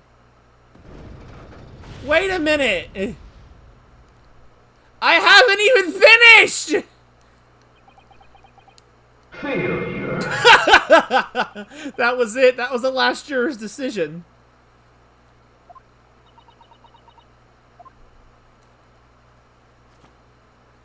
Please, find something in your magic book.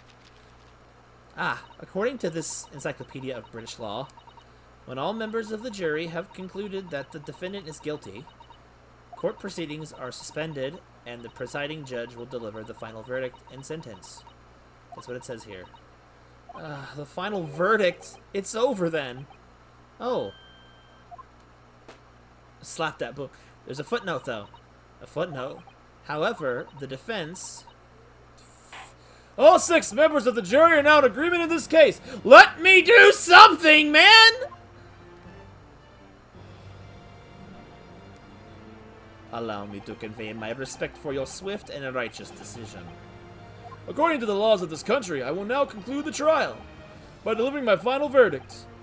I trust there are no objections. Please, do something! Miss Susato, just tell me one thing. Oh, yes? You were in the middle of saying something before. The footnote in your Encyclopedia of British Law. However, the defense... What did it say next? Oh, yes, of course. One moment. When all members of the jury have concluded that the defendant is guilty, the court proceedings are suspended and the presiding judge will deliver the final verdict and sentence. Then the footnote says, however, the defense has the right to demand a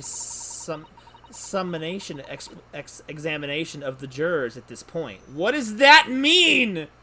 Why did you put the book away? What does that mean? Anything. Anything. We have to try a examination. Objection! A examination? From which century has that tome you have been resurrected? Judging from the binding, I would say that book is at least 50 years old. Any modern text on British law would even give such an antiquated procedure of a mention. It's a relic, long forgotten, and certainly no longer practiced. So you're out of luck. Oh. Great job! We had outdated information! The autopsy has been updated. Sounds like a spell. Just adjust the strap. What even is it, Miss Susato? This so-called examination. Oh, one moment and I'll read about it. You would demand the right to a procedure before you even understand what it entails. Typical Nipponese. Alright, Mr. Naruhado, I think I understand. It seems that under this procedure, we would be able to appeal to the members of the jury. To do what, exactly? Appeal to them to change their leaning and reverse their decisions. It says here that if successful, the proceedings of the trial must be resumed. Make them reverse their decisions? Yes, in times gone by, barristers would use a summonation explanation to attempt to influence the jury's decision.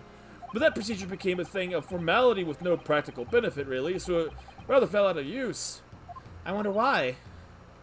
Because it was devoid of purpose. Changing just one member of jury's mind would be hard enough, let alone several. No self-respecting defense barrister would even assert his right to try in this day and age. Well, that's us. Still, I don't see any mention of the procedure actually being formally revoked. What are you suggesting?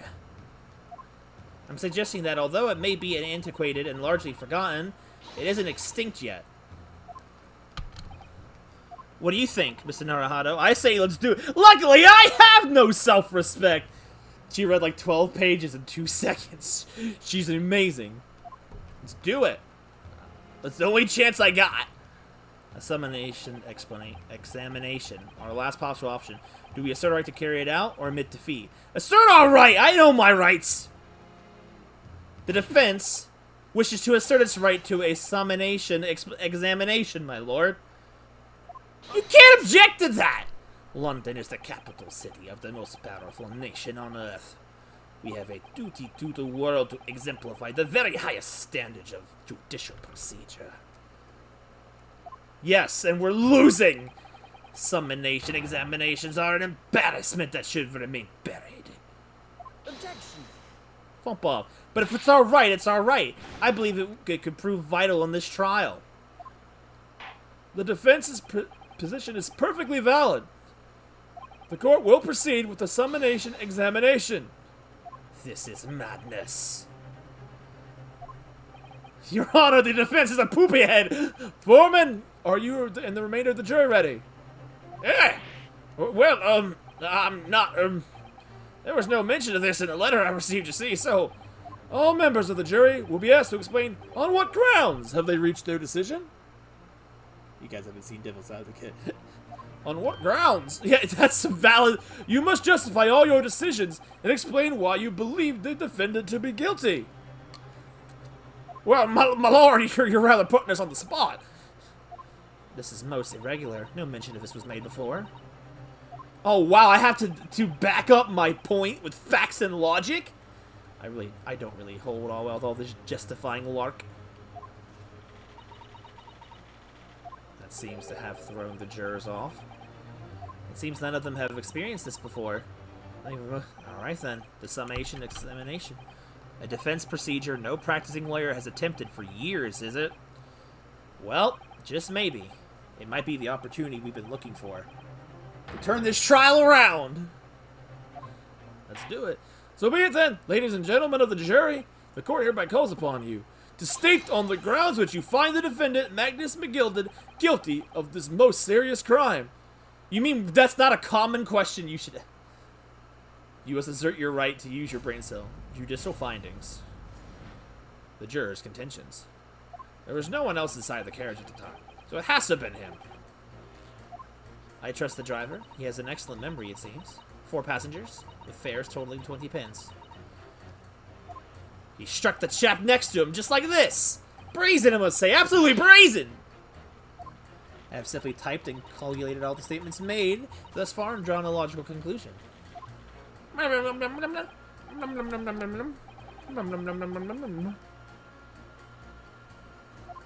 scoundrel stabbing a poor man on the floor! It beggars belief! I'm starting to wish I hadn't pushed for this now. Some of the jurors don't seem to have wonderfully formed arguments, though, do they? No, half of them are terrible. See what we can do. We need to get these 6 people to change their mind. After throwing everything I can at them, and use some very persuasive language. Just a moment, Mr. Naruhado. What we get? Words. According to my book, that's not quite how it works. Oh? I thought I was going to have to thaw their icy minds with some heartwarming rhetoric about the defendant. Unfortunately, once the jurors have decided the defendant is guilty, they're unlikely to heed anything the defense says. But then... Number 5 definitely doesn't speak English. They've reached their conclusions by their own reasoning, you see. Your pleas will sound like excuses. In fact, it could recoil on you. The more you try to persuade them, the more entrenched they may become. Then what on earth am I supposed to do? Don't yell at her! Oh dear, I'm just citing what I've read about the British law, Mr. Naruhito. Yeah, don't bully her! Right, I'm sorry. Do you have any idea how to make this work then? All good, smiles are back. Well, from what I can understand, the key to this procedure is using the jurors' own words to make your arguments. What do you mean? Well, the 6 members of the jury are randomly selected members of the public. They may appear to present a unified front, but the truth is, they're all complete strangers who just happen to find themselves here in the courtroom together. No hablo English. Yes! And that's the way I break them down, you mean? Yes, exactly. We must listen very carefully to what each member of the jury says, and see if we can identify any contradictory statements. If we can, then we can contest the statements and pit the corresponding jurors against each other. Yo, we're gonna make them fight! I see, so it's contradictions in what 2 or more jurors say that we're looking for. In a way, then, this is similar to regular cross-examination. Oh, yes, I suppose you're right. I know this! Find contradictions in their statements and pit the jurors against one another to break them down. Alright, I might be able to pull this off. No, that's not right. Wait, what? Slap! I have to pull this off! Can we start proceedings, counsel? I would ask you to take a stand for this. I expecting a clear and concise rebuttal. Yes, my lord. Deal Animal Crossing. Jury examination. The defense's rebuttal. Okay, well, we don't have proof of that yet.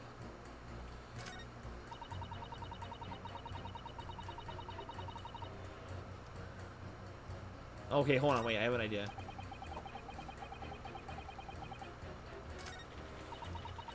I don't care what you have to say. That's not helpful.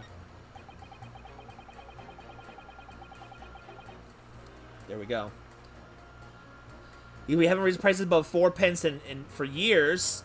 And then she said, excellent memory it seems, 4 passengers with fares totaling 20 pence. So by that math, it would be 5 passengers. So do I pit his? I'm guessing. Okay.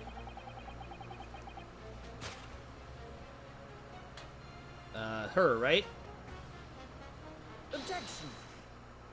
2 statements clearly contradict each other. They do? Explain yourself, counsel. Me? Oh dear, what have I said? According to the group testimony we've heard so far, there were 4 passengers on the omnibus in the night in question. And according to the coachman, Mr. Beepo, he took 20 pence in fares. Right. I have those precisely typed neatly here in front of me. And the juror number 5 also told us the following. The fare for the omnibus is always 4 pence. Blah, blah, blah. Blah, blah, blah, blah, blah, blah, blah. Blah, blah, blah, blah, blah. But that doesn't add up at all. In fact, it just leaves a glaring discrepancy in the facts. 4 passengers paying 4 pence each. If you do the multiplication... Ah! It would be 16 pence. Exactly. As I said, it doesn't add up. If the figures are different. Oh no. Oh no. By 4 pence, in fact. Or precisely 1 person's fare. 1 person's fare?! Yes! In other words, on the omnibus that night, it's distinctly possible there was another passenger we've heard nothing about. Good gracious! That's completely valid. In English, please, sir. Bong. I can't handle. Figures your coachman claims most certainly do not add up. Your watch, Lord, good sir, is a fallacy. Blah, blah, blah. Mr. Guildmaster, I think you ought to consider that if this trial were to end now, the news will surely spread all over London. The news that one of your coachmen tried to hide the fact that he lets nefarious characters ride his omnibus. Blah, blah, blah. Blah, blah, blah, blah. Blah, blah, blah. Oh, there she is. The sweet bean. Well, according to my book here, You simply launched a ball of fire on the innocent side of the set of the scales. Now, order your horses there, coachman! We're all in agreement. Why do you have to go... Blah, blah, blah, blah, blah, blah. And that's all it takes. Balance has been disrupted. This is all very irritating. Begging your pardon, sir. I'm going to do the same.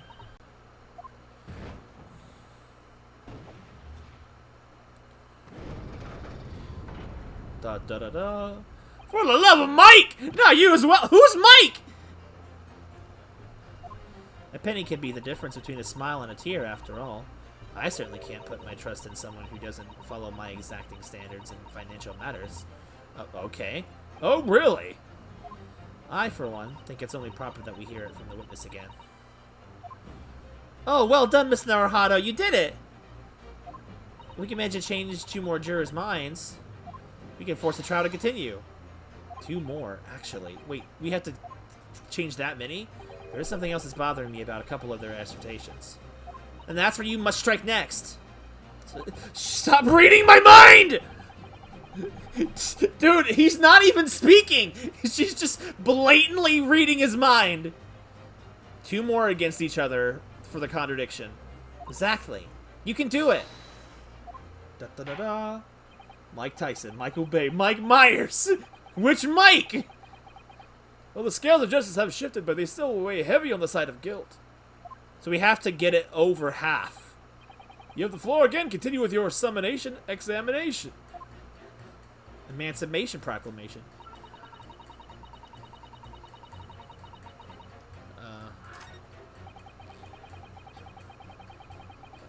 Okay. He stuck the chap next to him.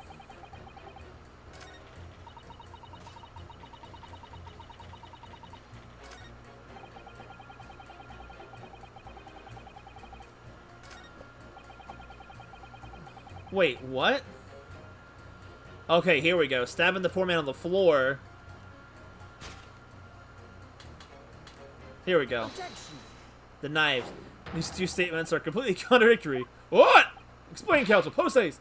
Oh, dearie me, I was only knitting a jumper for my other half. Oh, wait, what? Oh, never mind. That's what you meant. What is all this claptrap? What does this contradictory even mean, I ask you? We've heard from more than one witness that they all allegedly saw an actual moment when the defendant stabbed the victim.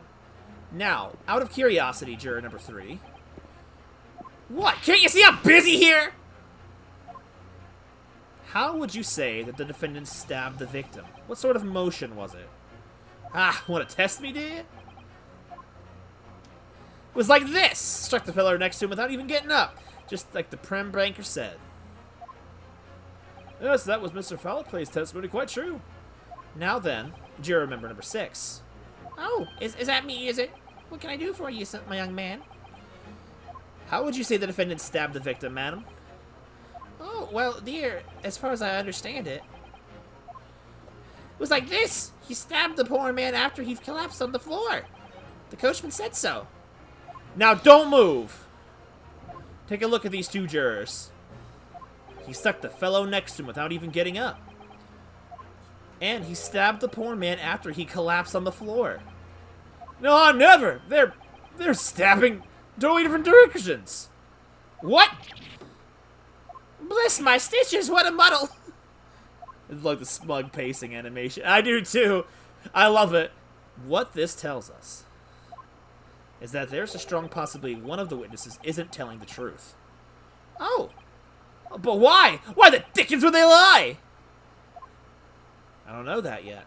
But what I do know is that if the trial ends at this point, we may never find out. We may never know the real truth. Ladies and gentlemen of the jury, can you really let that happen in all good conscience? Lies, you say? Oh, dearie me. I can't abide people telling lies! Fire! Yo, we even again. The scales. Blah, blah, blah. They were evens. Wait! Now hear this, my fellow jurors. I warn you, you cannot listen to this man! Look at him in his black suit. He's clearly some devious Eastern sorcerer using magic on us all. If I could use magic, do you really think I'd be putting myself through all this? Answer this, Dark Jinx. Whoa, excuse me?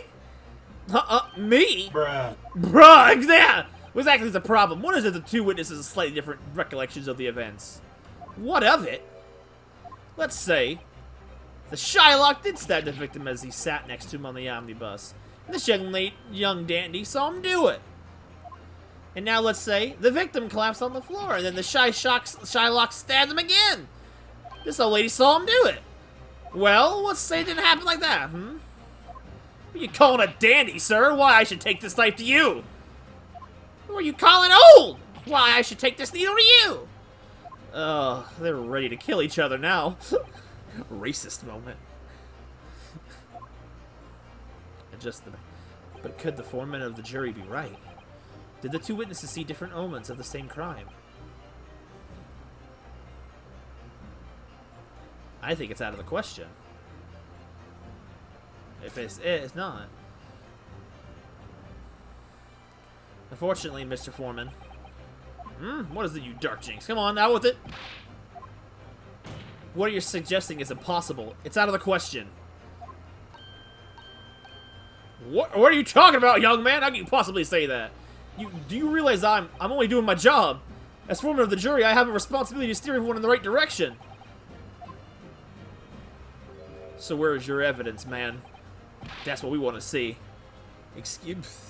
Death threats in court. Love to see it. I say the two witnesses saw different moments of the same crime. If you say it's out of the question, show me some proof.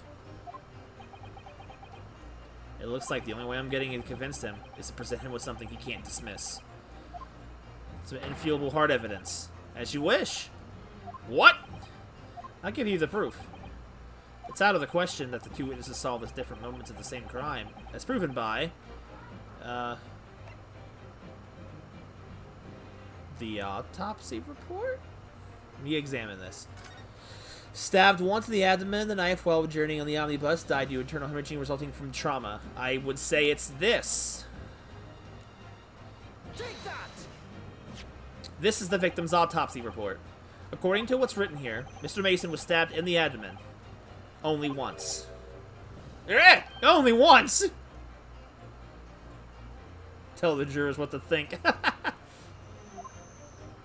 It's quite simple. The victim was stabbed precisely one time.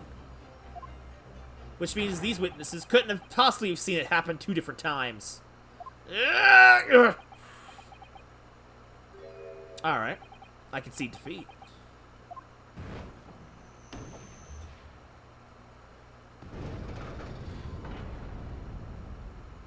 Well, that was easy. Wait. That means 4 jurors are now leaning to not guilty. We've done it, Mr. Naruhito.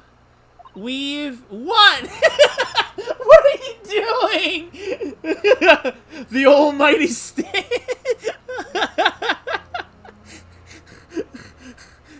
What is wrong with these people? We didn't win. We're just still going. What are you playing at, you dandy fool? Shut your trap, sir! I wish I had that playing when she did that. That's hilarious. We won! No one deceives me. But we had a consensus. I said shut your trap. I know a liar when I see one, and if the chap over there dares cross the threshold of my shop, I'll take this razor-sharp blade and shave every last hair off his head. Please tell me he's a barber. Who's got the confetti? Well, in quite a remarkable turn of events, the defense's summation explanation has flipped the balance of the scales of justice. The jurors now stand at 2 for guilty and 4 for not guilty. Accordingly, there is no longer a large enough majority among the jury for me to educate, and the trial must continue. Goodness, what a work. I hereby ask the defense, prosecution, and the witness to return to their places, and I call upon all of you to continue to pursue the truth. Yo, we in there. So, Lord Van Zeeks, continue to substantiate the case for the prosecution, if you please. I actually was not prepared for it anymore. I actually don't know what to do. There's a Reaper on his bottle. It's death. You gonna throw it? Throw it, please. I want to see you throw it. Oh, there it goes! Having savored in the rich aroma of the carmine contents of this shallowed chalice. It may seem crash to crush it to dust. Forgive the discourtesy. Now the real fight begins! Lord Van Zeeks! Is it cold in here, or is it just me?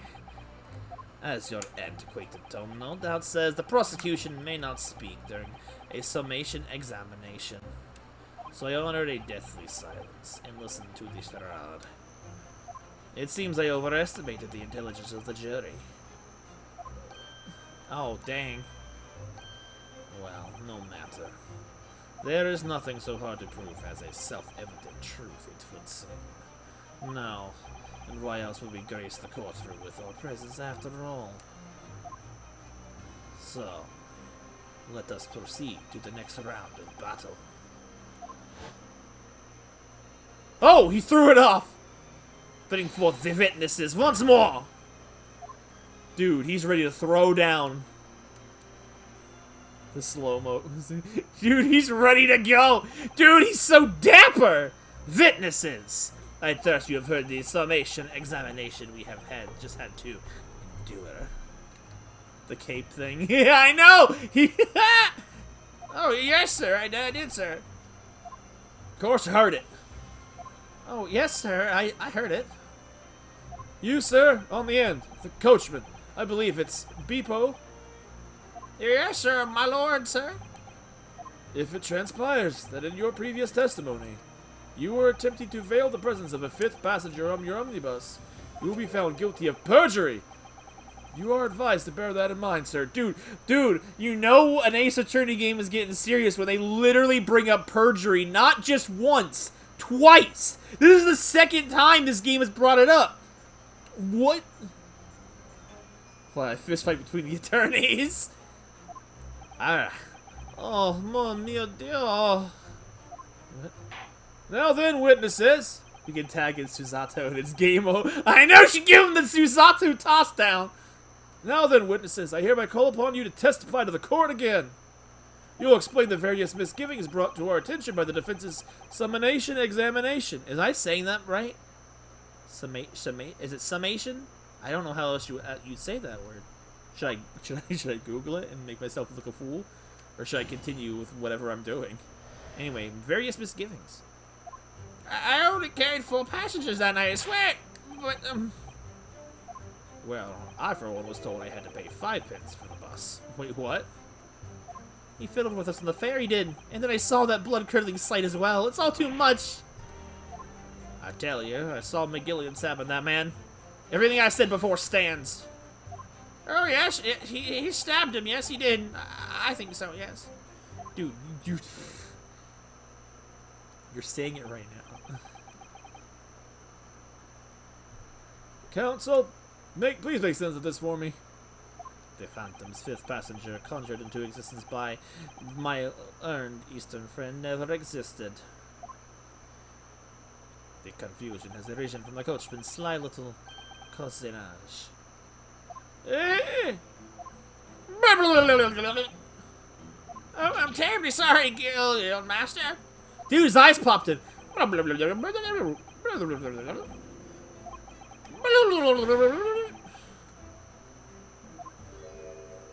It's so cold, and the last part of the day is always half empty. You have been dishonest, coachman. I'm sorry.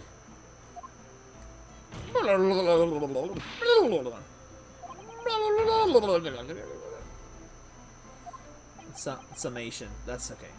If I may, sir. I had to pay 10 pence on the bus just last week. 4 passengers at 5 pence each is, yes, 20 pence. We've done the arithmetic 10 times already, but I just can't make the result come out differently. That's not how math works, dear lady. No, that figures. Well, it would appear that one of the aforementioned misgivings has already been explained. So, counsel, for the defense, your cross-examination, if you please. I'm afraid we've already had the pleasure of a protracted examination today. I see you intend to continue these parlor games. Absolutely! That's not how we should have answered, but okay. I'm afraid to press them, but I feel like it's scripted. I only carried 4 passengers that night, I swear, but I for one was so we had to pay 5 pence for the bus. Hold it! Does that mean everyone on board that night paid 5 pence instead of 4? Well, I said I paid 5 pence too, sir.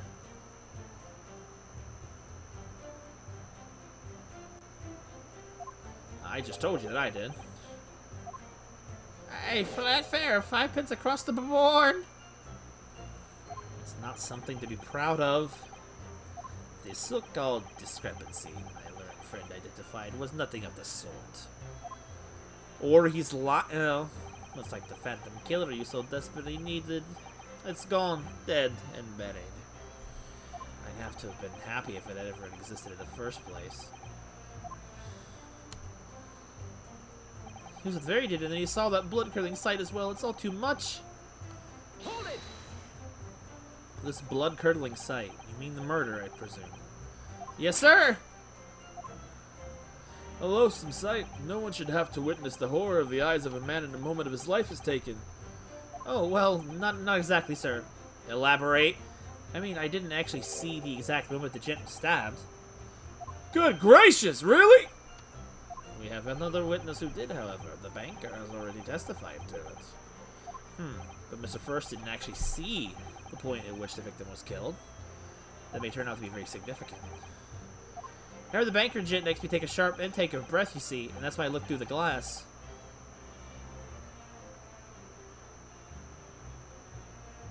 Wait a minute. Should I... Hold on. I'll let them, That's when I saw that horrible blade poking out from his belly, all covered in blood. Every time I see a knife now, I can't help but screaming, even when I'm eating. I tell you, I saw Mr. McGillen stabbing that man. Everything I said before stands. Hold it! So you saw the defendant, Mr. McGilligan, stabbing the victim, Mr. Mason, who was sitting next to him. That's what I said, isn't it? That was bothering me before, this was. For just a brief moment, he hesitated before answering the question. Anyway, there was only 2 of them inside the carriage, wasn't there? There has been much talk of a 5th passenger, but as of yet, 0 evidence. Then what are we wasting all this time for? It's black and white. The man's guilty. Some things about Mr. Fairplay's testimony just jars with me.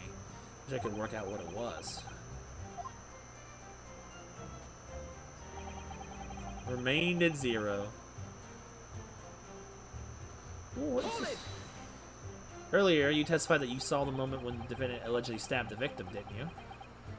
Oh, yes, that's right. You said that the victim was on the floor and described the assailant holding the knife in an ice pick grip. He did? I suppose I might have, yes, the cart before the horse, maybe. What's this? Well, I'm quite sure about most of it.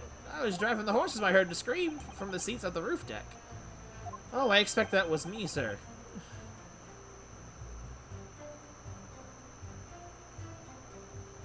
And then I was turned around, yes, and I saw it through the skylight. The gentleman was on the floor, and the knife was sticking out of his midriff. That's right, yes, and a fellow holding the handle was the famous man, yes. So in short, you didn't see the moment when the victim was actually stabbed at all.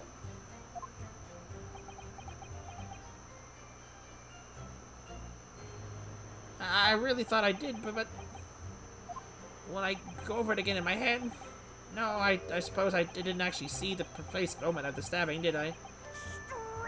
What's up here? What's up, bro? Do you have something to say about that, Mr. Fairplay? What you gotta say? Now you listen to me. I know what you're thinking. He didn't actually see the exact moment that the fellow was stabbed. What are the chances of that? Eh? Are you asking me or telling me? He's getting flustered. Might be able to extract some new information from him if I answer him cleverly. Could he have just happened to see the exact moment the crime was committed? No chance. Well, it is a little hard to believe, certainly. Unless you spend your time peeping through the skylight on top of an omnibus, that is. Peeping! I'm a respectable city banker, I'll have you know. And I know what I saw. I remember as clear as a baller rat day. It was a grim scene. I don't mind telling you. Then tell us. Not I, my friend. Thank you, Mr. Fairplay. Oh, excuse me, I was getting a little hot on the collar there, my lord. I would ask you to supplement your testimony with a clear statement about what exactly you saw. Oh, I can do that all right. I'll tell you just how grim it was. Yo, we got new information. Do you think I'd forget the sight of those blood-soaked hands after the butcher stabbed the man? Hold it! Blood-soaked. Ahem. Well, perhaps soaked. It's laying a little thick, but anyway, there was definitely blood all over them. Both of them were covered in it. You saw that from the roof. Through the skylight. Well, the skylight's reasonably large, so I had a pretty good view. And there was a lamp on the inside against the carriage as well, so I'm quite sure of what I saw. This banker's latest statement. I feel that there's something not quite right about it. When you feel something doesn't add up, Mr. Naruhado, that's when you should have a good look through the court record. Well, if you say so. Okay, so there's only one stain, not covered in it. I'm assuming, and I can't see his hands.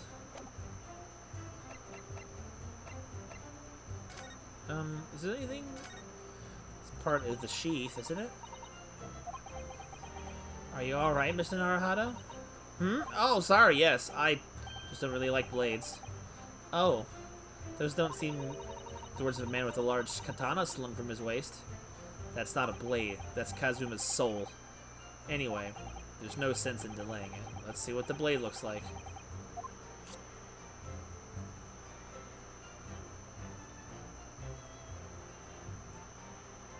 Purple. Ugh, that looks a lot like blood. Well, it surely is blood in the victims. An Englishman's blood looks a lot like a Japanese man's blood. Did you think it wouldn't? Sorry, it's just that we've only just arrived here in Great Britain. I'm finding it a little hard to adjust. Yes, I do understand. Well, that wasn't very helpful, was it? Copium. Not long ago, this trial was very nearly came to an end. Somehow, we've managed to keep our chances alive here.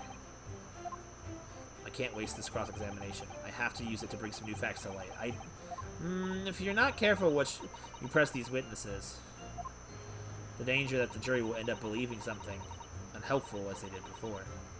Maybe, but we can't let that fear of that happening stop us from uncovering important new information. That's probably for us after having pressed everything last time and that happened. So that's probably what's happening. Yes, you are so right. I need to pay careful attention here. I don't want to miss even a flicker of reaction among these witnesses. See, there's your hint. Remember, if you happen to spot one of the witnesses reacting in a strange way, don't hesitate to pursue them as to the reason. I didn't mean to loop all the way back around.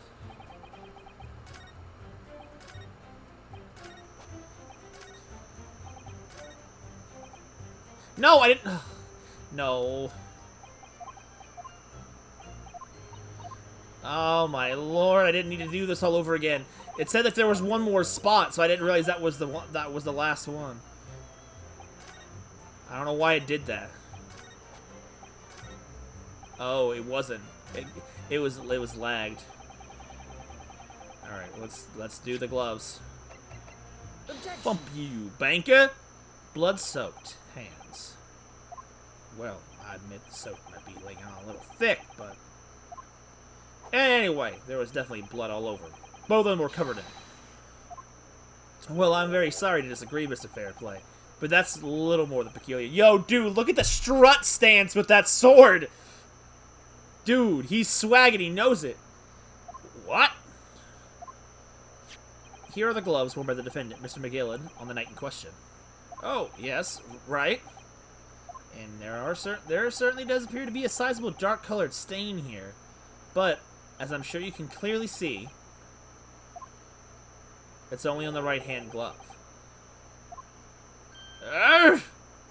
Dude, don't eat that. You're gonna cut through your words, boy.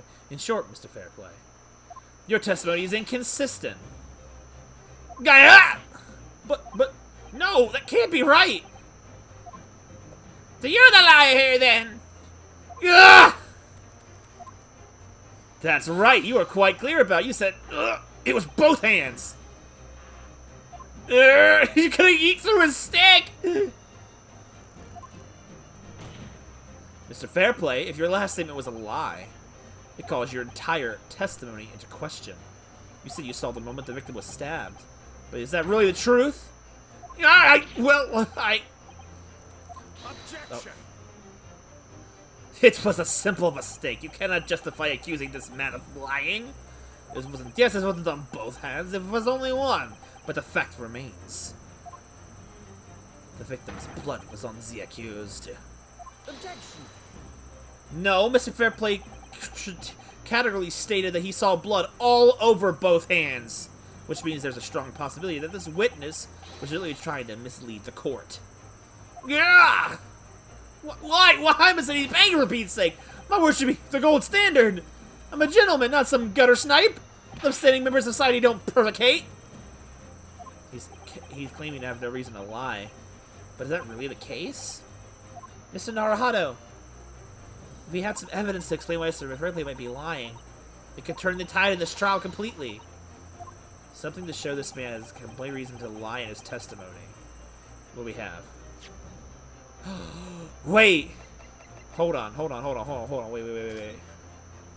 want to have a look inside of this. I haven't even checked it. The portfolio must contain all sorts of secrets of London's gentry. Oh dear, do you really think we ought to look inside? Well, it's not as though we know any of London's gentry personally, is it? Apart from our great detective friend, perhaps. Actually, I wonder. I assure you we will not find Mr. Sholmes' name inside! Well, let's see what we can find. Let's see. I can't read. This is terrible. Gosh, it's crammed full of gentlemen's names, isn't it? These poses are too much. Well, I suppose they're probably not all gentlemen at all, are they? After all, not everyone in this country is well off. Ah, goodness! What is it? Look at this! Do you see the name here? Bruce Fairplay. Should that mean something to me? It does sound strangely familiar, actually. Bruce Fairplay, the witness testifying at this very moment! I can't read! Oh, yes, of course, the banker! Why is his name in here? Ah, he borrowed 20 guineas, did he? And look, the repayment date is fast approaching. It's possible that this is just a coincidence, of course. But this could be very useful information. Details updated. Alright, that's the tickets we were looking for. I have evidence. You swine! My lord! Yes, counsel! Slap! The defense is ready to present evidence. By Jove, are you sure? Yes, evidence that will clearly demonstrate why Mr. Fairplay had a reason to lie in his testimony. Gah! Very well.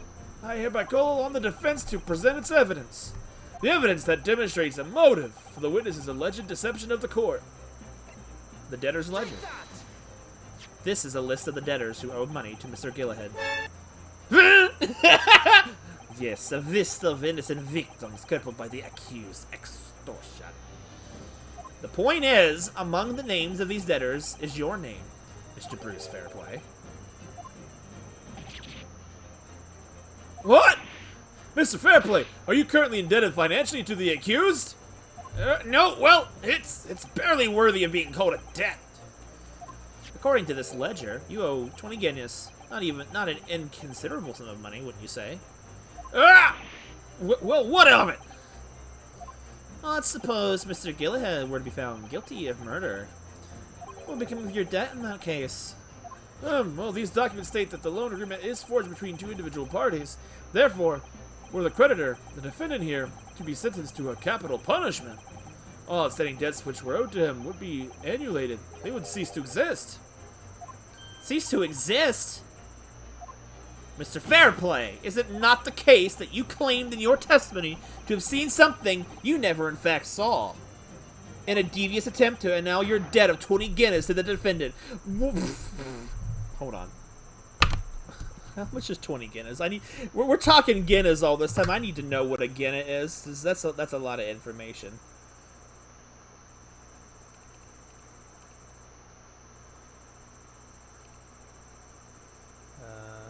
Oh.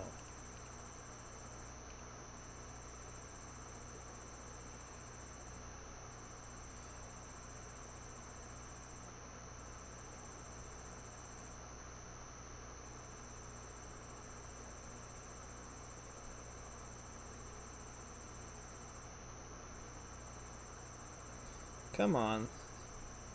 Google won't give me a solid answer.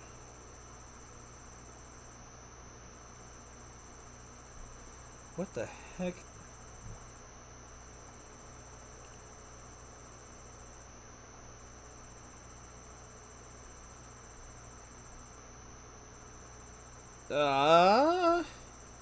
Well, this can't be right. Well, it's going by today's standards of money, so I really don't. 0.0023 cents is how much 20 guinea is. So that tells us absolutely nothing. Like $1 back then. Yeah. Well, we have okay. So we still know nothing. But we knew enough to know that 1 guinea was enough to make a man make us travel 20 minutes in 5. So I mean, that's our building point. What she said. Ugh. Ah! The witness has been compromised. Order! Mr. Fruce, play. Yes, my lord.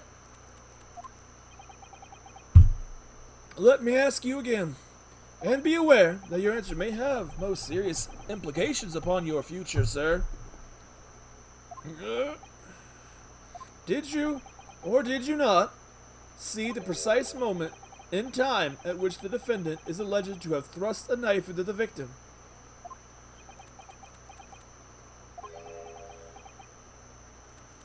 Your silence speaks volumes. You did not tell the truth in your testimony. Alright, now let's not make a melodrama out of this. Perhaps I did overstate the truth a pinch. A pinch? But it makes no difference. I definitely remember seeing blood on Mr. McGillen's hands. Both of them. I can't look over to him. He looks suspicious. Objection! And yet, only one of the defendant's gloves, which we have here as evidence, is stained. So you keep saying. I wonder if I might be allowed to speak, sir? Go ahead, Mr. First. I hate doing math. Well, the thing is, I think I remember seeing it myself as it happens. Seeing what? The blood, sir, on the assailant's hands. I think, yes. I'm almost sure it was on both of his hands, not just one. What? What? Oh, blasted to the wall. But okay, but look at her over there. But that doesn't change anything. The evidence is literally here. How can you oh my god, 1 second. My chair is collapsing underneath my body. Oh, that's why the leg is completely vanished. I need a new chair soon. So, we're still spinning around. I hate doing math. Money math sucks.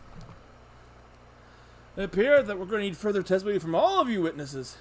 This time, I would like to know precisely what you did and what you did not see. Do I make myself perfectly clear? Yes. Mr. Naruhito, this is good news. The course of the trial seems to have shifted slightly at last. Yes. There's an required dosage of stupid before you enter the courtroom. Exactly. That moment when you're the smartest man in the room, and you're not even that smart yourself.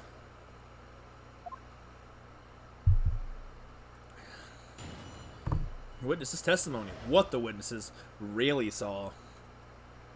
There's blood on the both hands of the assailant. I sincerely and distinctly remember that. However, I suppose you might say I didn't see the exact moment of the stabbing transpired, if that matters. I remember seeing the knife, and I remember seeing both of the attackers' hands with blood on them. Now, I didn't actually see anything myself, no, not until I heard the scream. Anyway, the fact remains that there can't have been anyone else inside that carriage or all would have seen.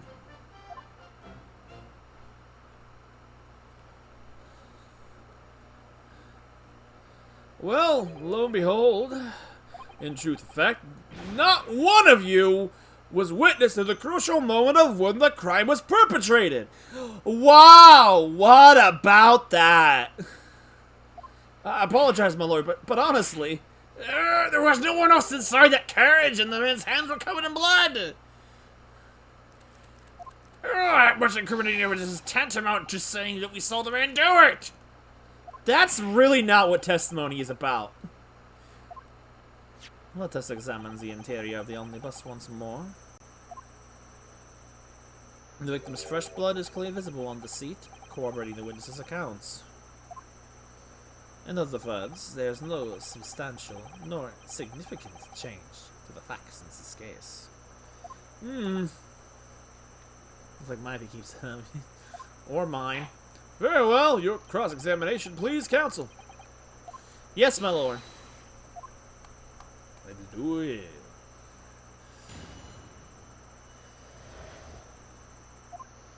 There was a blood stain on both hands of the assailant. I distinctly remember that. Okay, well, I need to know. Okay. No, the evidence tells us otherwise. That's not a good counter in this, okay. We have the gloves the defendant was wearing on the night in question in this report record. I'm aware of that, sir, but nevertheless, I know what I saw and I stand by it. The man had blood on both his hands. He's defiant, even in the face of hard evidence. He's steadfastly refusing to admit that he might be mistaken about what he saw. But why? Your reasoning is dire. One hand or two, the assailant point remains unchanged. Minutes after the grim crime, the victim's blood dripped guiltily from the accuser's fingers.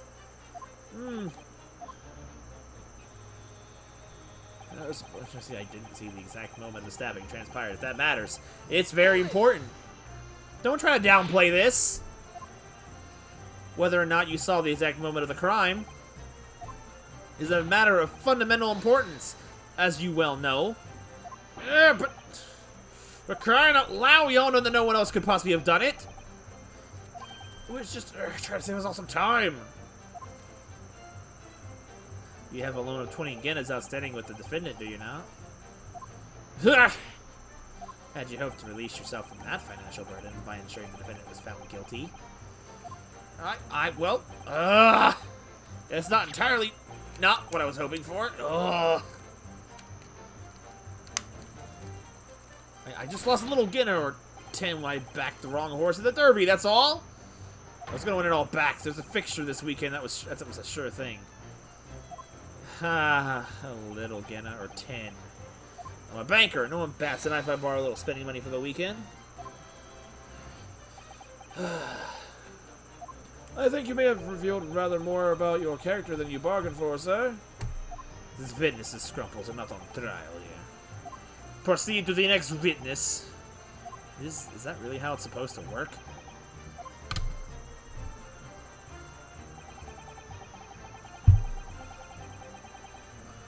Hold it! You definitely saw that too. Blood on both hands. Yes, sir. I mean, I know what you're going to say. Only one of Mr. McGillen's gloves shows any sign of blood on it. That's right. Well, the first thing is, as far as I remember, sir, when I looked down and saw Mr. McGillen sitting beside the other fellow, I don't believe he was wearing any gloves, sir. Oh, that's not good. He wasn't wearing these gloves? That's correct, sir. And I saw the blood on both his bare hands quite clearly. It's true the dark colored sand on the teeth on the dark leather gloves would have been so easy to see. I should point out that the police officer who apprehended the accused on the night in question reported that there was no trace of blood on Mr. McGillen's gloved hands. There wasn't blood on his hands. Oh, this is puzzling indeed. This must be significant somehow. I'm sure of it. It's very significant. I didn't see anything myself. No, not until I heard the scream. Hold it! You didn't see anything. Oh, yes, sir. That's to say, no, sir, I didn't. I'm very sorry about what I said before, sir. Very sorry, yes. For me to make up stories and say I saw him stab the man. Did you agree, sir? Who are you talking to? Oh, friend, we were insinuating, but I certainly wouldn't make up stories. Still, to say you saw nothing isn't right either, is it? No, sir, I saw nothing at all. Mr. Beepo, you were driving your horses! At the very least, you must have enjoyed the good view of London streets, no? Dude, that's not relevant. Oh my god. That was not funny. Oh, please. You didn't even see that? It was too cold that night, you see. That was all I could do to keep from passing out, sir. Yes, my head was fairly frozen solid, sorry to say, sir. What? It would seem prudent to avoid travel on the last omnibus service of London's cold winter nights.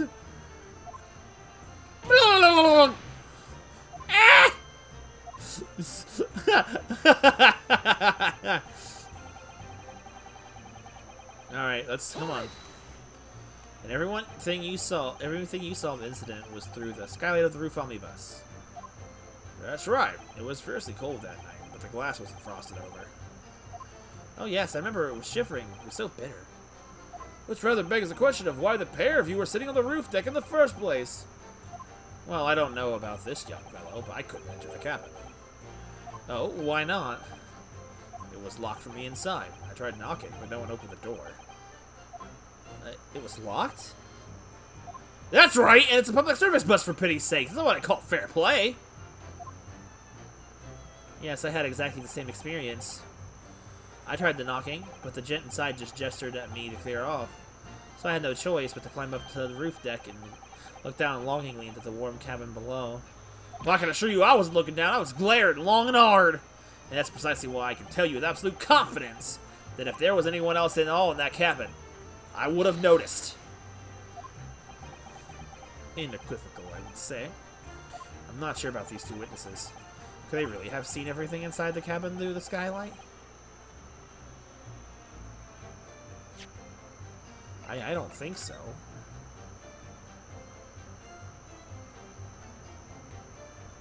I need a different angle. Nope, you cannot.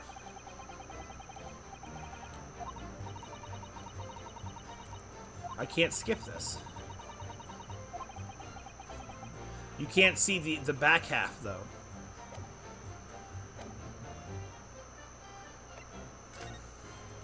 Allow me to confirm one thing, Mr. Fairplay. Yeah, I like to know. We don't really... You were riding this omnibus. And the witness the events in the cabin through the skylight of the floor of the upper deck. Is that right? That's right, yes. In that case, there is a portion of the cabin interior that would have been out of sight from you. What? By golly, really? Obviously, at this stage, we can't say for sure. But the possibility cannot be denied.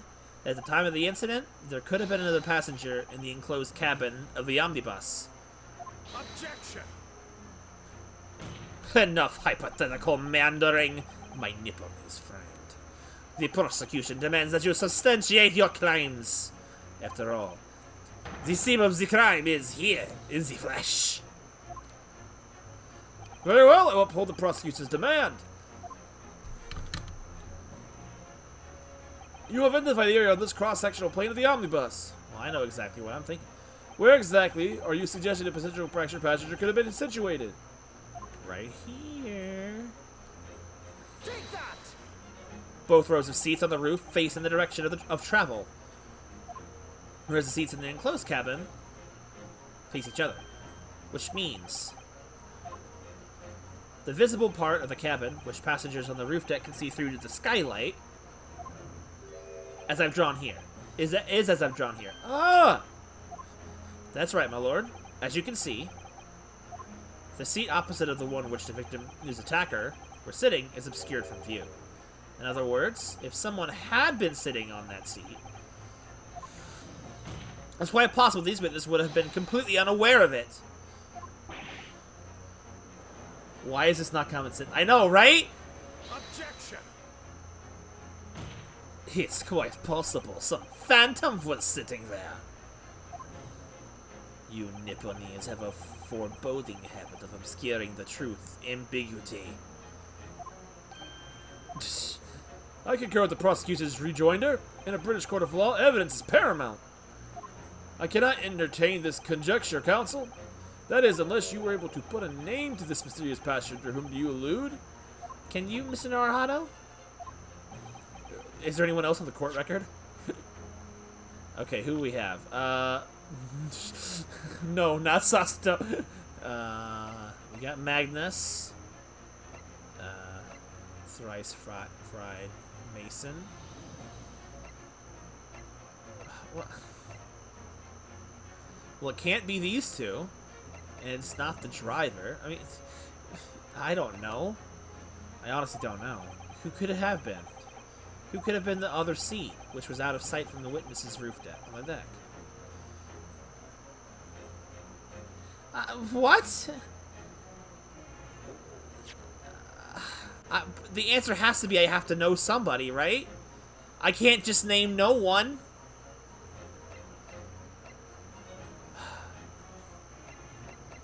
What do I do? Okay, maybe the evidence is in the court record? Okay, so let's have a look-see.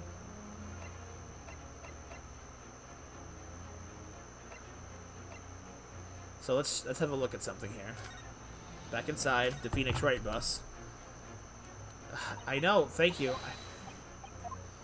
Okay, it depends on what we're gonna go with. We have two options. Okay, so the secret drawer is on the side that no one was sitting on. So either we're going with a person or we're going with the fact that someone could be inside. Now, it seems super unlikely, but it's the only option that makes sense of the evidence, right? Because I don't... That's what I'm thinking. Like...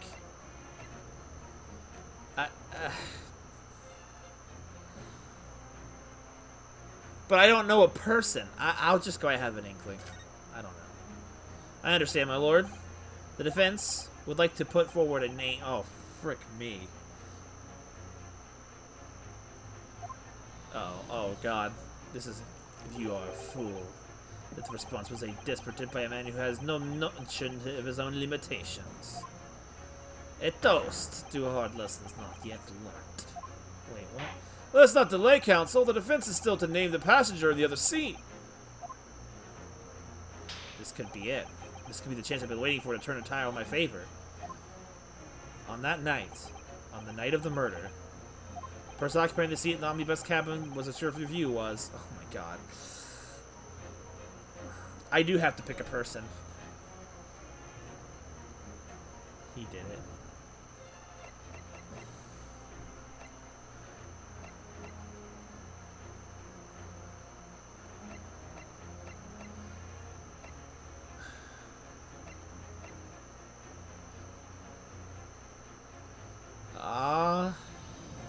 Susato. The end. No. Oh, God.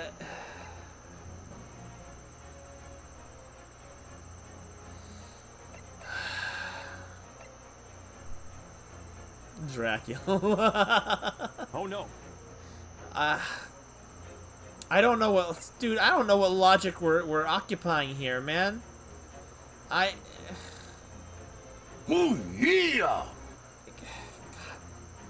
don't think this is correct. But I think they're just letting me go with it anyway. It's the Dracula. It's a Dracula thing to do.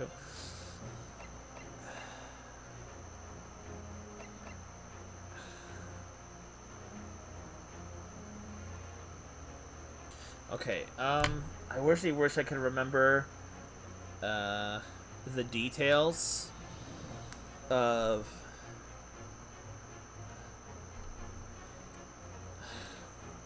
Okay, so if I have to pick a person, this is what I'm thinking, and I don't know if anyone's if it's gonna be the right thing.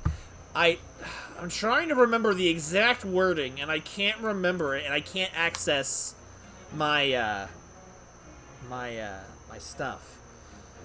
I thought that Magnus said he was sitting across from the bricklayer, not next to him. I feel like I remember that.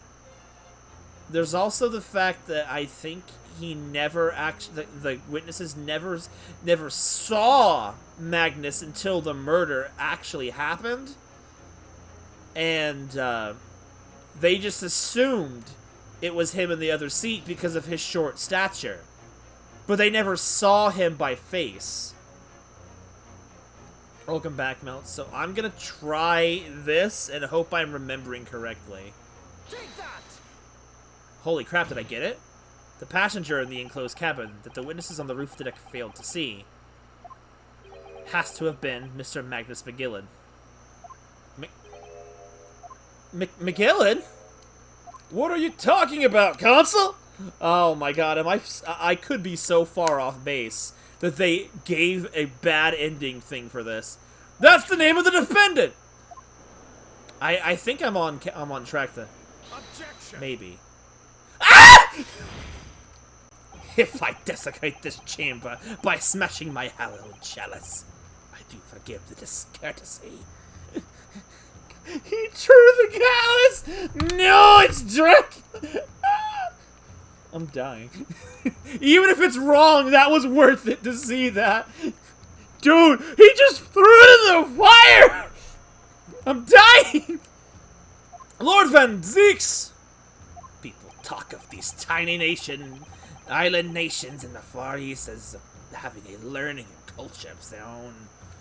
But I see they use the terms ill-advisedly. What are you trying to say? Let me explain in terms that even a student of an artless backwater such as yourself might understand. When the bloody scene unfolded, the victim and his assailant were sitting side by side. Multiple witnesses have attested to this fact. It is the very premise on which this case is built. Objection! But that premise may be wrong. Dude, I remembered something. What? If the victim really was sitting beside Mr. McGillen, also, just saying, this isn't really evidence for it. He's clearly wearing purple, but in the flashbacks he's wearing brown. I can't imagine a man of that class wearing brown. That's not evidence. That's just an observation. Nothing has happened. A little bit. The jury was about ready to declare the guy guilty. We had to fight back to be able to continue. So, in a sense, not a whole lot has happened, but it took some time to get here, I guess. If the victim really was sitting beside Mr. McGillen, it creates an inconsistency that can't be reconciled in any way. What inconsistency, counsel? The defendant's gloves, my lord. Both witnesses made the same testimony. They claimed that there was blood on both hands of the person sitting next to the victim. Well, I mean, I thought of that too. Objection! And that, as we know the truth to be otherwise, only one glove bears the gory remains. Objection! The point is, even in the face of this irrefutable evidence, both witnesses have maintained their stance. Yes, their testimony remains unchanged. Yes. Exactly. They both adamantly swear that they clearly remembered seeing blood on both hands of the assailant. In short, their memory of events is correct, and their testimony reveals the truth. It was somebody else sitting beside the victim that night, a third party we have yet to identify. And the victim's blood was on that passenger's hands, both of them. Also, do you think a rich money smuggler here is going to actually sit next to someone when he can sit away from them? Objection! And who was this third party? Obviously, the true culprit. Extraordinary!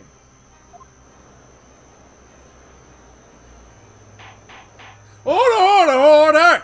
What exactly are you pulsating? Well, it's not what he said. I don't know what that word he's saying means. I've never seen that word before. I'm assuming that's like basically what he's saying. But, you know, see, defense is pulse. I can't read the word! It's just that, nothing more than conjecture. The witnesses have clearly stated that they saw the accused! Objection. But when elaborating on his testimony, Mr. Fairplay said the two of them were wearing hats and I couldn't exactly make out their faces. He did say that! Yes. The tops of their heads were obscured by the roof. I could see the rest of them, though. He made an assumption. Yes, that's right, both gents were most certainly hatted. Hatters do tend to notice such things, sir. And what particular styles of hat did the two gentlemen sport, Mr. First? I'm afraid I don't remember. And you call yourself a hatter. The style of the hat makes no difference! There is no third passenger in the cabin! How can you be sure? Because if there had been, the accused, Mr. Gilthead, would have undoubtedly had offered to dispose the facts. He was asleep, unless that is you are proposing an even more preposterous explanation. What if this happened?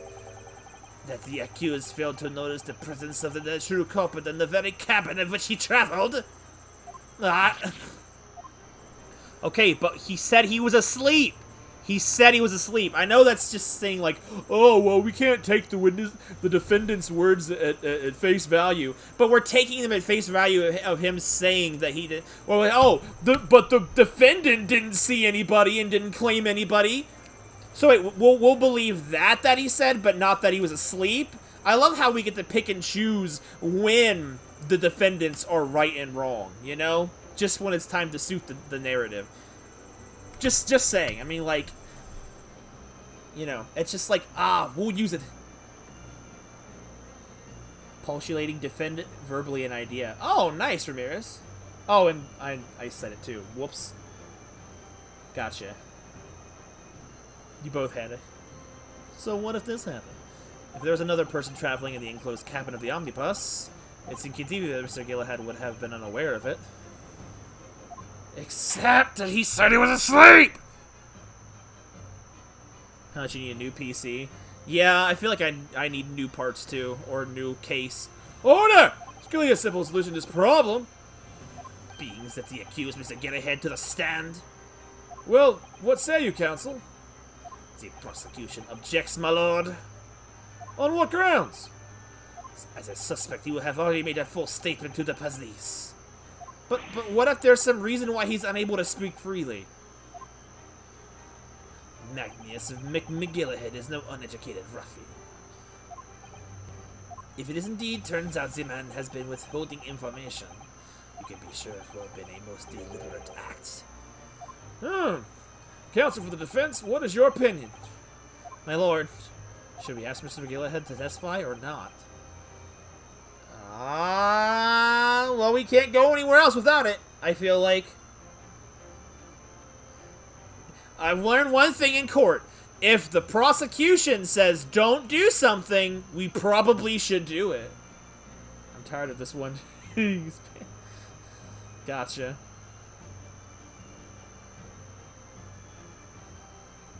Do it. Let's hear it. Yes, we need to hear what he has to say in order to find out the truth. Raise his hand. The defense would like to call Mr. McGillihead to the stand? In that case, I would like to hear the opinion of the jury. Yes, sir. I need a little time to consider this. If you ask me, I think we should hear what Mr. McGillihead has to say. Get the man out here, I say! It would be utterly illogical to not hear his testimony.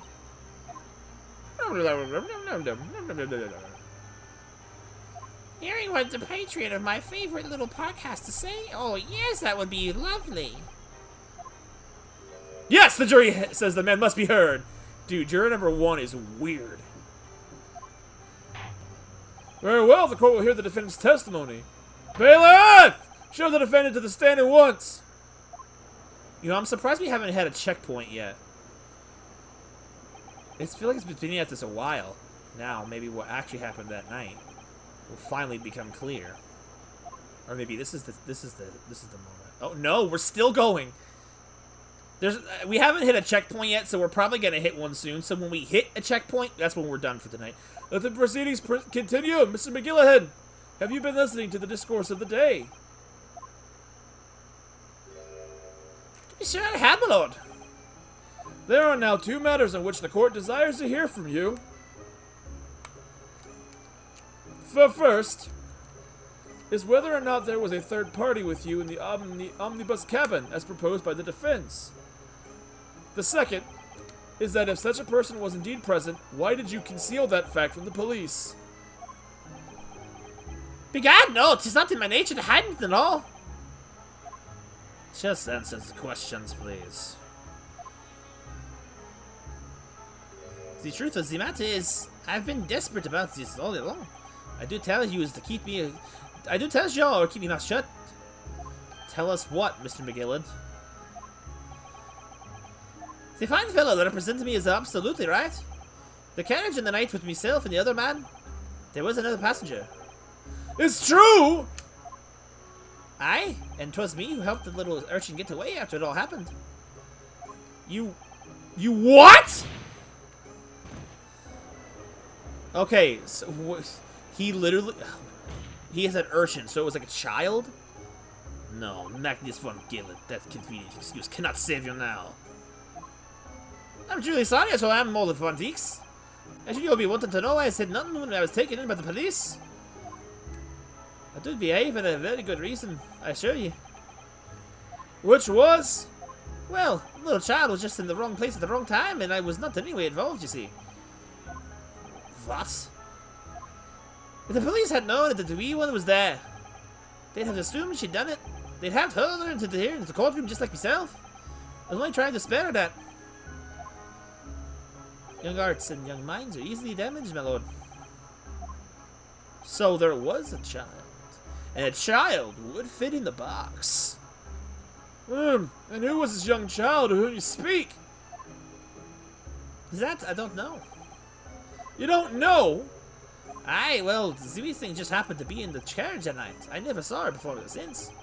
Objection! We have absolutely no reason to believe that this man... The prosecution calls for the witness' statements to be disregarded by the court.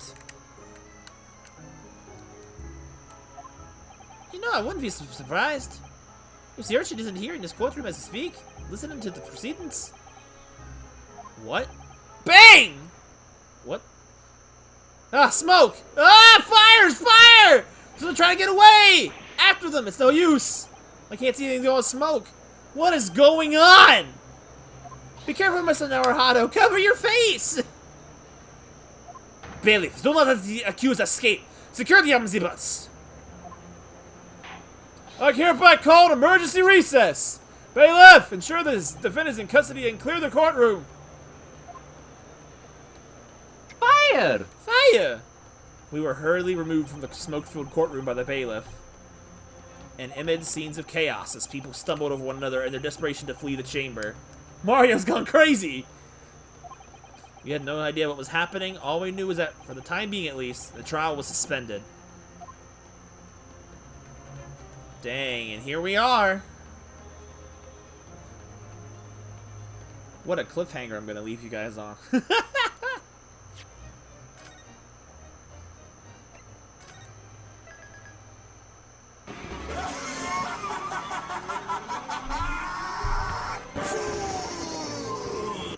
Well, there we go. I hate that it's getting good, but like it's also really late, and it's been 3 hours basically since the cuts. Well, it's been like 2 hours and 40 minutes since I started the game, but it was Snatcher. But it's the perfect point to stop on. So we're gonna have to tune in next week and see the possible conclusion. If I can get started sooner, we can. Well, I don't want to say doing a longer stream. So that's where we're gonna be ending tonight. Then I'm definitely intrigued. Like, I don't know. Like, obviously, I feel like at this point, if there is a kid, the kid was the murderer, right? Is that what we're gonna kind of go on? Like, it has to be. But I mean, even if it was it, what is that? Trial Part 3? That wasn't Part 3.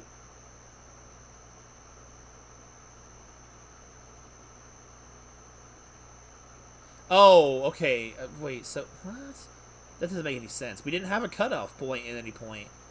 I don't know how we're going into part 3 of the trial. Oh well. It's not a huge deal, I guess.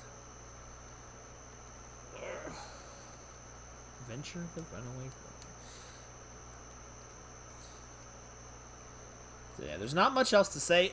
Tomorrow night, I don't know why I zoned out like that. Tomorrow night we're going to be doing Bug Fables some more, and then that'll be the last stream until I come back from Jersey. Part 1 was just the jurors all saying, "Guilty!" Pretty much. Unless it was counting Part 1 investigation as that period of time before the trial started, because we were technically not in court. We were technically in investigation mode when we were talking to freaking white British Ganondorf, but, yeah, so maybe that was it. So tomorrow night will be the last stream before my leave on my trip. I should be back by next Sunday. I'll be back Saturday, but I don't know if I'm going to be too exhausted from everything to stream that day. We'll see. So we'll probably also be back next Sunday with more Ace Attorney action, maybe. Or maybe I'll move it to Monday night when I have more time. I don't know. We'll see. My Sundays get kind of crazy.